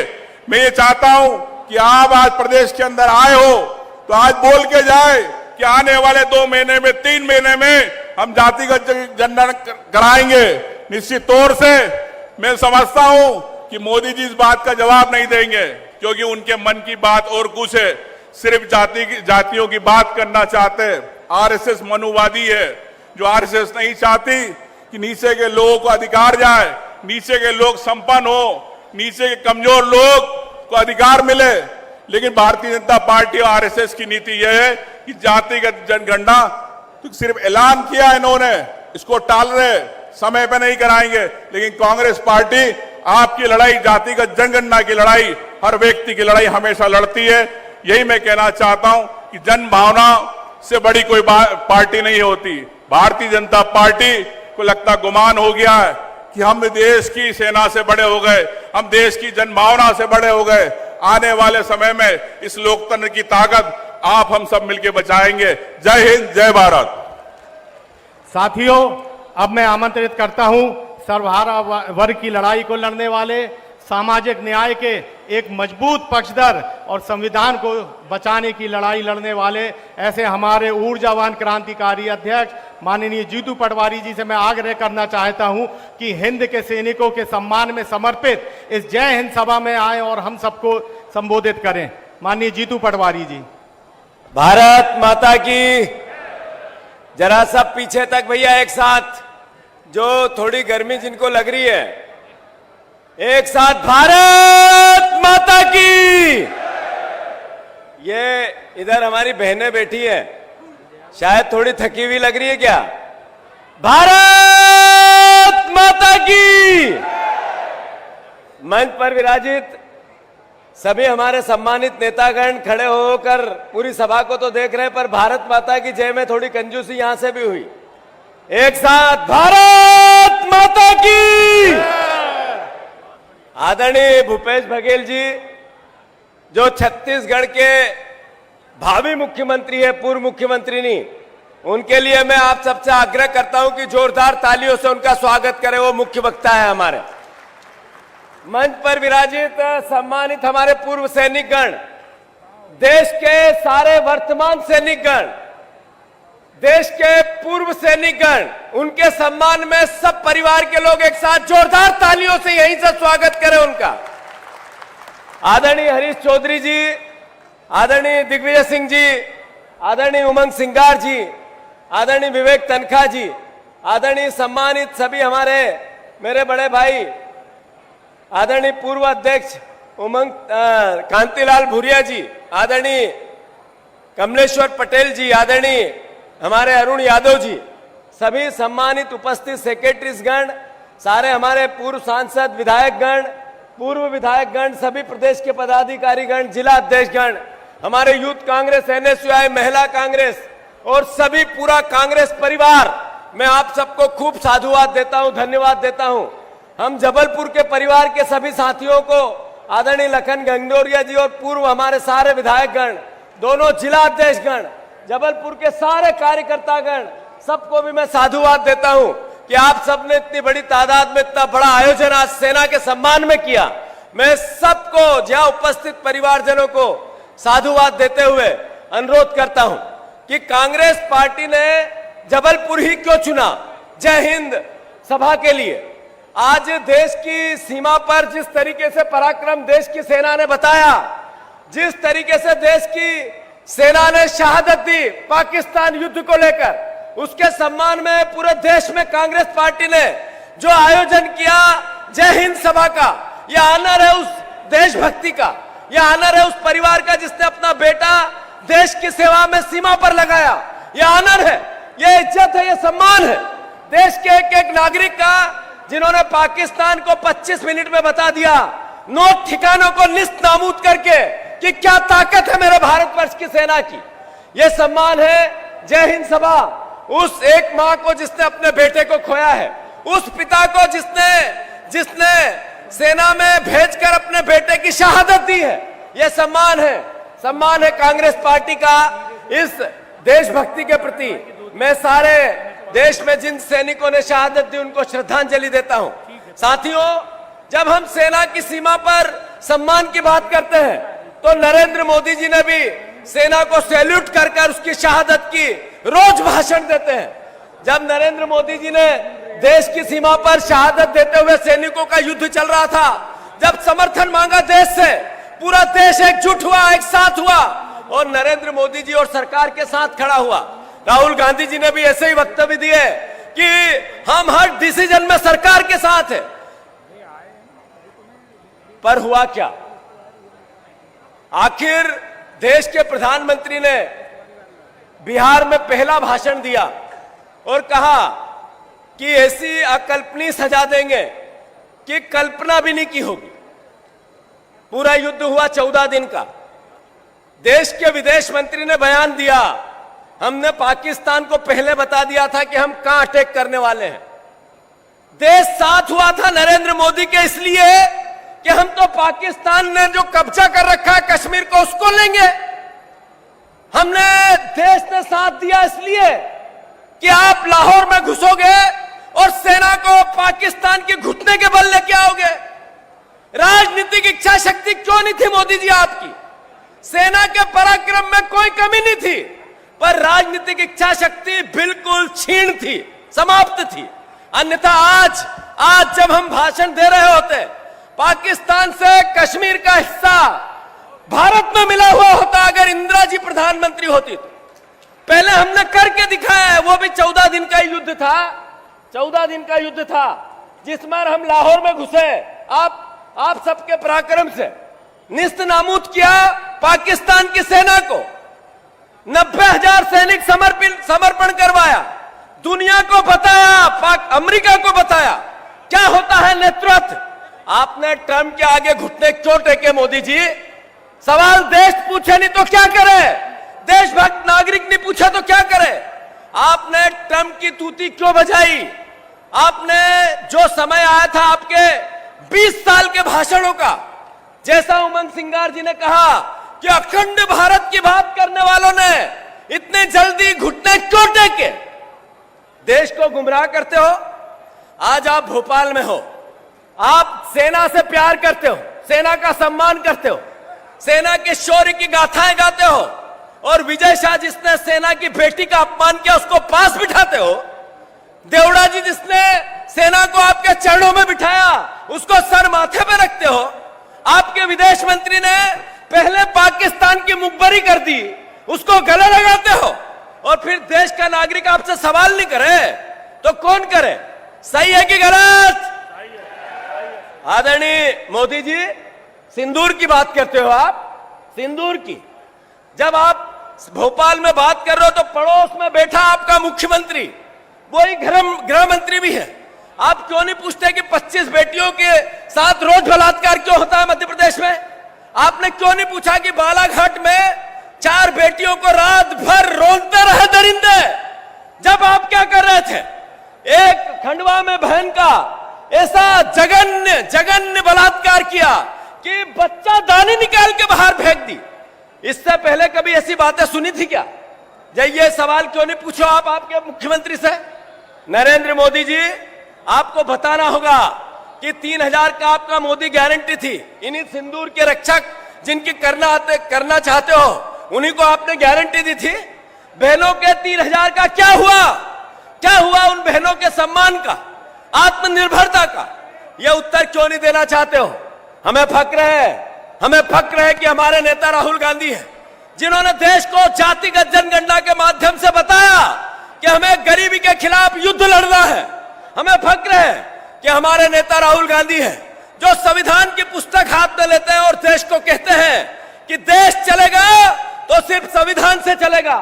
उन्होंने देश को बाबा साहब अंबेडकर के सपने को, सारे स्वतंत्रता संग्राम सेनानियों के सपने को साकार करने के लिए संविधान से फिर लोगों को जोड़ा। यह राहुल गांधी जी ने कर दिखाया। हमें फक्र है 3 तारीख को वो आ रहे हैं भोपाल। राहुल गांधी जी 3 तारीख को भोपाल आ रहे हैं। उद्देश्य क्या है?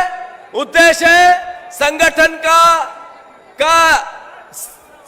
को ताकत देने के लिए, संगठन को मजबूत करने के लिए, संगठन मजबूती के संकल्प के लिए, संगठन का सृजन करने के लिए सब कांग्रेस के परिवारजनों से बात करेंगे। हमें अपनी ताकत बढ़ानी पड़ेगी। हमारा संगठन की ताकत नीचे तक जाएगी, तभी हम विपक्षी भूमिका निभा पाएंगे।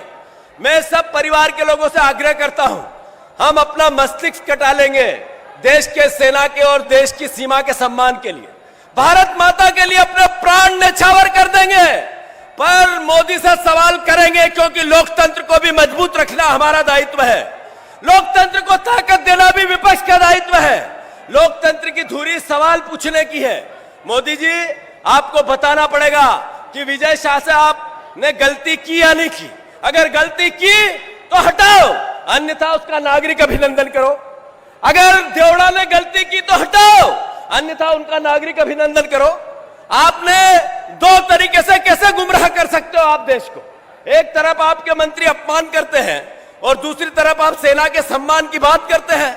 दो बात एक साथ नहीं चल सकती है। साथियों, अंत में मैं इतना कहना चाहता हूं कि जो जातिगत जनगणना है, यह देश की दिशा बदलने वाली है, और जातिगत जनगणना का नायक अगर कोई है तो वह राहुल गांधी है।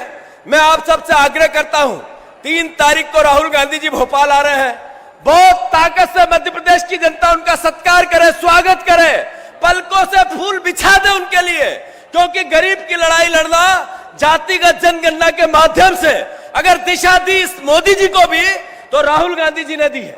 तो मैं आप सबको साधुवाद देते हुए, सारे सैनिकों के चरणों में सर रखकर प्रणाम करते हुए, देश की सीमा और सेना के सम्मान में भारत का एक एक नागरिक, कांग्रेस का एक एक साथी कार्यकर्ता अपने आप को न्यौछावर करते हुए साधुवाद और धन्यवाद देता हूं। फिर से एक बार भारत माता की धन्यवाद। हम हैं कि ताल्लुक को निभाने में लगे हैं, कुछ लोग मगर दिल को दुखाने में लगे हैं। मालूम करो हाथ उन्हीं का तो नहीं था जो लोग यहां आग बुझाने में लगे हैं। अब मैं आमंत्रित करता हूं छत्तीसगढ़ के पूर्व मुख्यमंत्री परम आदरणीय श्रद्धेय भूपेश बघेल जी को आए और जय हिंद सभा को संबोधित करें।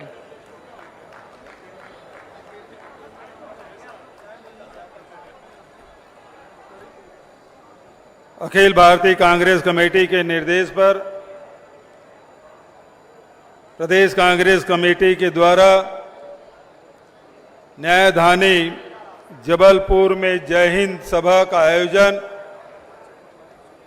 इस कार्यक्रम में उपस्थित प्रदेश कांग्रेस कमेटी के सम्मानित अध्यक्ष आदरणीय भाई जीतू पटवारी जी, नेता प्रतिपक्ष आदरणीय उमंग सिगार जी, यहाँ के प्रभारी भाई हरीश चौधरी जी,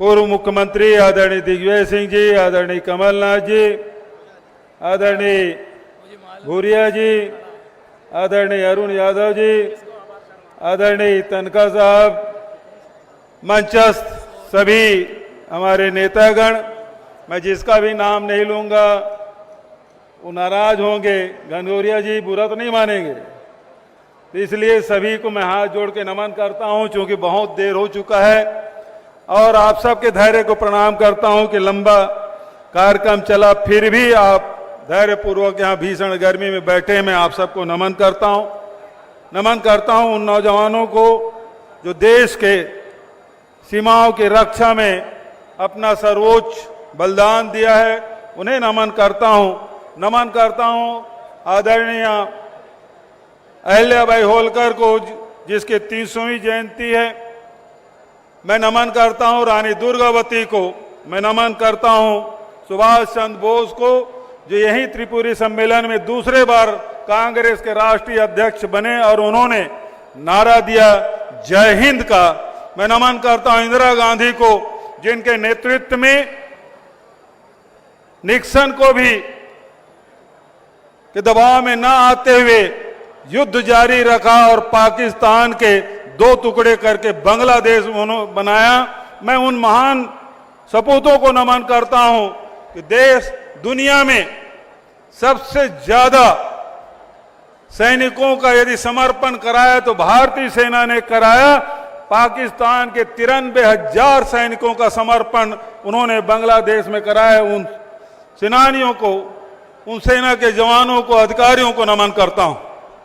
यह वो धरती है जहां जब युद्ध होता है तो जवानों को गोला और बारूद उपलब्ध कराने का काम ये जबलपुर शहर कराता है। इस धरती को मैं नमन करता हूं।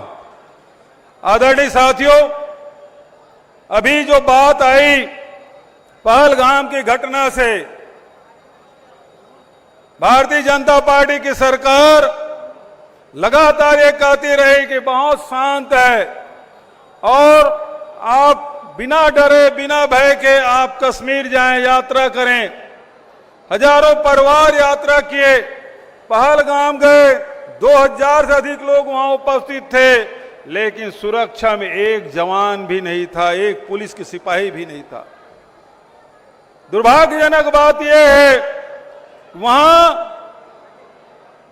4 आतंकियों ने 26 लोगों को उसके धर्म पूछ पूछ कर मारा। तुम्हारा धर्म क्या है? आज तक के जितने भी आतंकी हमले हुए, कभी धर्म पूछ कर हत्या नहीं की। मुझे याद आता है 25 मई 2013 को छत्तीसगढ़ में नक्सली हमले हुए, जिसमें विद्याचरण शुक्ल, नंद कुमार पटेल, महेंद्र कर्मा जैसे नेताओं को नाम पूछ पूछ कर मारा गया। दोनों घटनाओं में समानता, वहां भी सुरक्षा नहीं, यहां भी सुरक्षा नहीं। यहां नाम पूछ पूछ कर मारा गया, वहां धर्म पूछ पूछ कर मारा गया। ऐसी क्या समानता है इन दोनों में? ऐसा कैसे हुआ? यह सोचने का विषय है। हमारे बीच में खाई बढ़ाना चाहते थे, इसलिए उन्होंने कहा, लेकिन देश के 140 करोड़ जनता एक स्वर से ये आतंकी हमले का विरोध किया। कांग्रेस पार्टी ने पहले से ही समर्थन किया, सरकार जो भी निर्णय ले हम सरकार के साथ हैं। 2 बार सर्वदलीय बैठक बुलाने का आग्रह कांग्रेस पार्टी के अध्यक्ष खड़गे जी और राहुल जी ने किया। 2 बार हुई बैठक, लेकिन प्रधानमंत्री जी उसमें नहीं आए। अपना दौरा रद्द तो किए, लेकिन गए कहां? पहलगाम नहीं गए।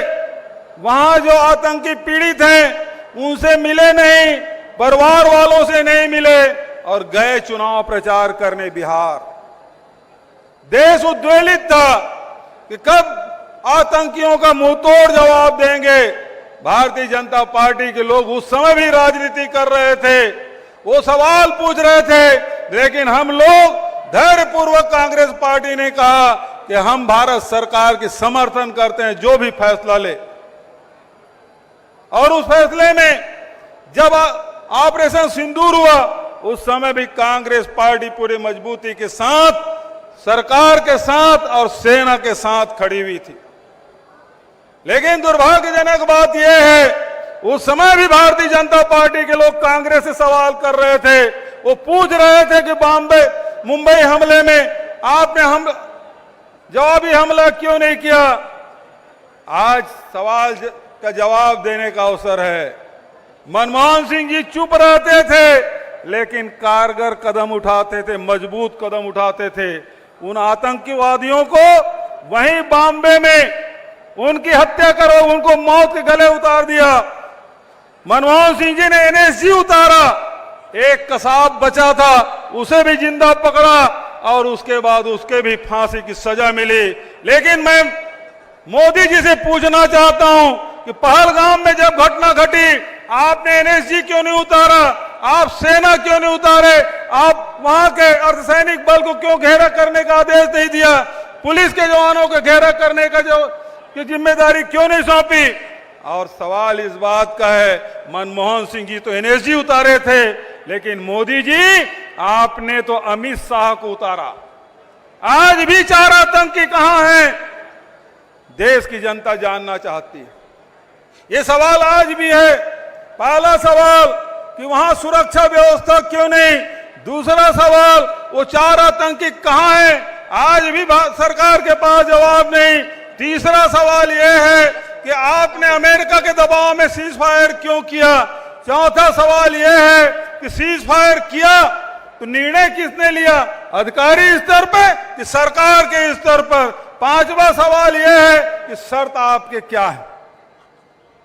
किस शर्त पे आपने सीज फायर किया? यह सवाल है।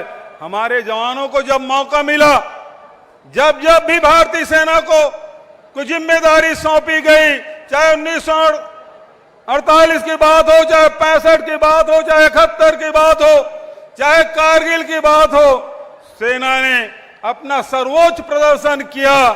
65 में पाकिस्तान को लोहे के चने चबाए और लाल बहादुर शास्त्री ने उस समय नारा दिया था, जय जवान जय किसान का नारा उन्होंने दिया। 71 में हमारे सेना ने पाकिस्तान के 2 टुकड़े कर दिए। इंदिरा जी झुकी नहीं निक्सन के सामने। लेकिन आज सवाल ये उठता है कि अमेरिका के राष्ट्रपति ये कहते हैं कि मैंने सीज फायर कराया, आधा घंटा पहले उनका ट्वीट आता है, आधा घंटे बाद भारत के और पाकिस्तान के सरकार के तरफ से ट्वीट आता है कि सीज फायर हो गया। वो कौन होते हैं? जब निक्सन से नहीं डरे तो आज दबने की जरूरत क्या है? और एक बार नहीं 8 बार ट्रंप कहते हैं कि मैंने सीज फायर किया, करवाया। कोर्ट में भी डेट दे रहे हैं अमेरिका के कोर्ट में कि हमने सीज फायर करवाया। लेकिन प्रधानमंत्री जी एक सवाल का जवाब नहीं देते। आज कुछ लोग राफेल की बात कर रहे हैं। सवाल कांग्रेस से नहीं किया, सरकार से पत्रकारों ने पूछा और सरकार के तरफ से जवाब आया, हमारे सारे पायलट सुरक्षित हैं, उसमें कोई कमी नहीं है। यहीं से प्रश्न उठता है कि हमारे यदि पायलट आ गए हैं तो राफेल कहां है? इसलिए सवाल उठता है, कांग्रेस की ओर से सवाल नहीं है। मैं तो सरकार से कहना चाहता हूं, अरे 36 तो राफेल है, 18 हरियाणा में है और 18 आसाम में है। गिनती करके बता दीजिए, किसी के मन में शंका रहेगी नहीं। क्यों इसका जवाब नहीं देते? और आज राजनीति करने लगे हैं कि ऑपरेशन सिंदूर का राजनीतिकरण कर दिए हैं। प्रधानमंत्री घूम घूम के, भारतीय जनता पार्टी के लोग घूम घूम के सिंदूर बांटने का काम कर रहे हैं। अरे सुहागन अपने पति के नाम से सुहाग जिंदा रहे, स्वस्थ रहे, इसके लिए अपने मांग में उसे सजाती है, अपने पति के हाथ से लेके उसे सजाती है। मोदी जी कौन होते हैं सुहागन के मांग में सिंदूर देने वाले? आज महिलाओं का अपमान कर रहे हैं। तो आज जो राजनीति हो रही है वो बेहद दुर्भाग्यजनक। लेकिन आज भी भारत की सेना किसी पार्टी की नहीं है, भारत की सेना किसी सरकार की नहीं है। अरे भारत की सेना ये देश की है, जो हमेशा इस देश के एकता और अखंडता बनाने के लिए अपने सर्वोच्च बलिदान देते रहे। उसका राजनीतिकरण मत करिए। वोट मांगने के लिए बहुत से कारण हैं, बहुत सारे मिल जाएंगे, लेकिन सेना को, जो देश भारत की जो सेना है वो दुनिया में उनका अलग स्थान है, उसको नीचे गिराने का काम मत करिए प्रधानमंत्री जी। और जिस प्रकार के अपमानित आपके विजय शाह और यहाँ के उप मुख्यमंत्री कर रहे हैं, आपके अन्य नेतागण कर रहे हैं, इसके लिए तो आपको सार्वजनिक रूप से क्षमा मांगना चाहिए। अभी तक के बर्खास्त करके उस जेल में भेज देना चाहिए था। आज उसे आप अपने मंच में, अपनी सभा में बिठा कर रखें इसी भोपाल में। इससे बड़ा दुर्भाग्यजनक क्या हो सकता है? आपके मन में यदि सेना के प्रति सम्मान होता तो आपके दल के नेता, आपके दल के विधायक, मंत्री पद में बने नहीं रहते। उसके बचाने का काम मत करिए, देश में एक उदाहरण प्रस्तुत करिए, इन दोनों को बर्खास्त करिए, इनके खिलाफ सजा मुकर्रर करवाइए। ये जिम्मेदारी आपकी है। मैं इन्हीं शब्दों के साथ अखिल भारतीय कांग्रेस कमेटी को धन्यवाद देता हूं कि आपने जबलपुर में भेजा। हमारा पुराना प्रदेश आदरणीय दिग्विजय सिंह के साथ जब मैं अटैच टू सीएम था, मुख्यमंत्री के सहयोगी के रूप में, तो जितने भी राजगामी जो शहर थे उसके प्रभारी दिग्विजय सिंह थे और मुझे बैठक लेने के लिए भेजते थे। अनेकों बार जबलपुर आया हूं, यहाँ बैठक लिया हूं। तो आज बहुत दिन बाद जब जबलपुर आने का अवसर मिला है, मैं हृदय से अखिल भारतीय कांग्रेस कमेटी के धन्यवाद देता हूं और भाई जीतू पटवारी और पूरी टीम को हृदय से धन्यवाद देता हूं कि आपने बहुत बढ़िया आयोजन किया है। सेना के अधिकारी और जवान यहाँ उपस्थित हैं। इस कार्यक्रम में 4 चांद आपने लगाया है, इसके लिए मैं सभी आप सबको सैल्यूट करता हूं। और आप सब भीषण गर्मी में उपस्थित हुए, इसके लिए मैं आप सबको सेना के प्रति आपने जो भाव दिखाया है उसके लिए आप हाथ जोड़ के नमन करते हुए अपनी वाणी के विराम देता हूं। धन्यवाद। जय हिंद। आपसे एक बार जोरदार नारा की अपेक्षा। जय हिंद। जय हिंद। मुट्ठी तान के ऊपर वाले भी जय हिंद। जय हिंद। जय हिंद। जय हिंद। जय जवान। जय किसान। जय जवान। जय किसान। धन्यवाद। साथियों, आभार प्रकट करने के लिए अंत में मैं आमंत्रित करता हूं स्वतंत्रता संग्राम सेनानी परिवार से राष्ट्रवाद की विरासत को आगे बढ़ाने वाली हमारी बड़ी बहन माननीय इंदिरा पाठक।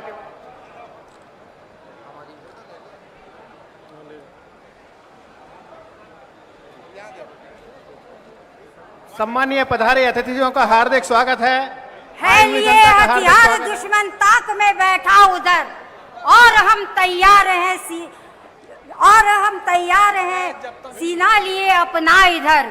खून से खेलेंगे होली गर वतन दुश्मन गर वतन मुश्किल में है। सरफरोशी की तमन्ना अब हमारे दिल में है। जय हिंद सभा में आज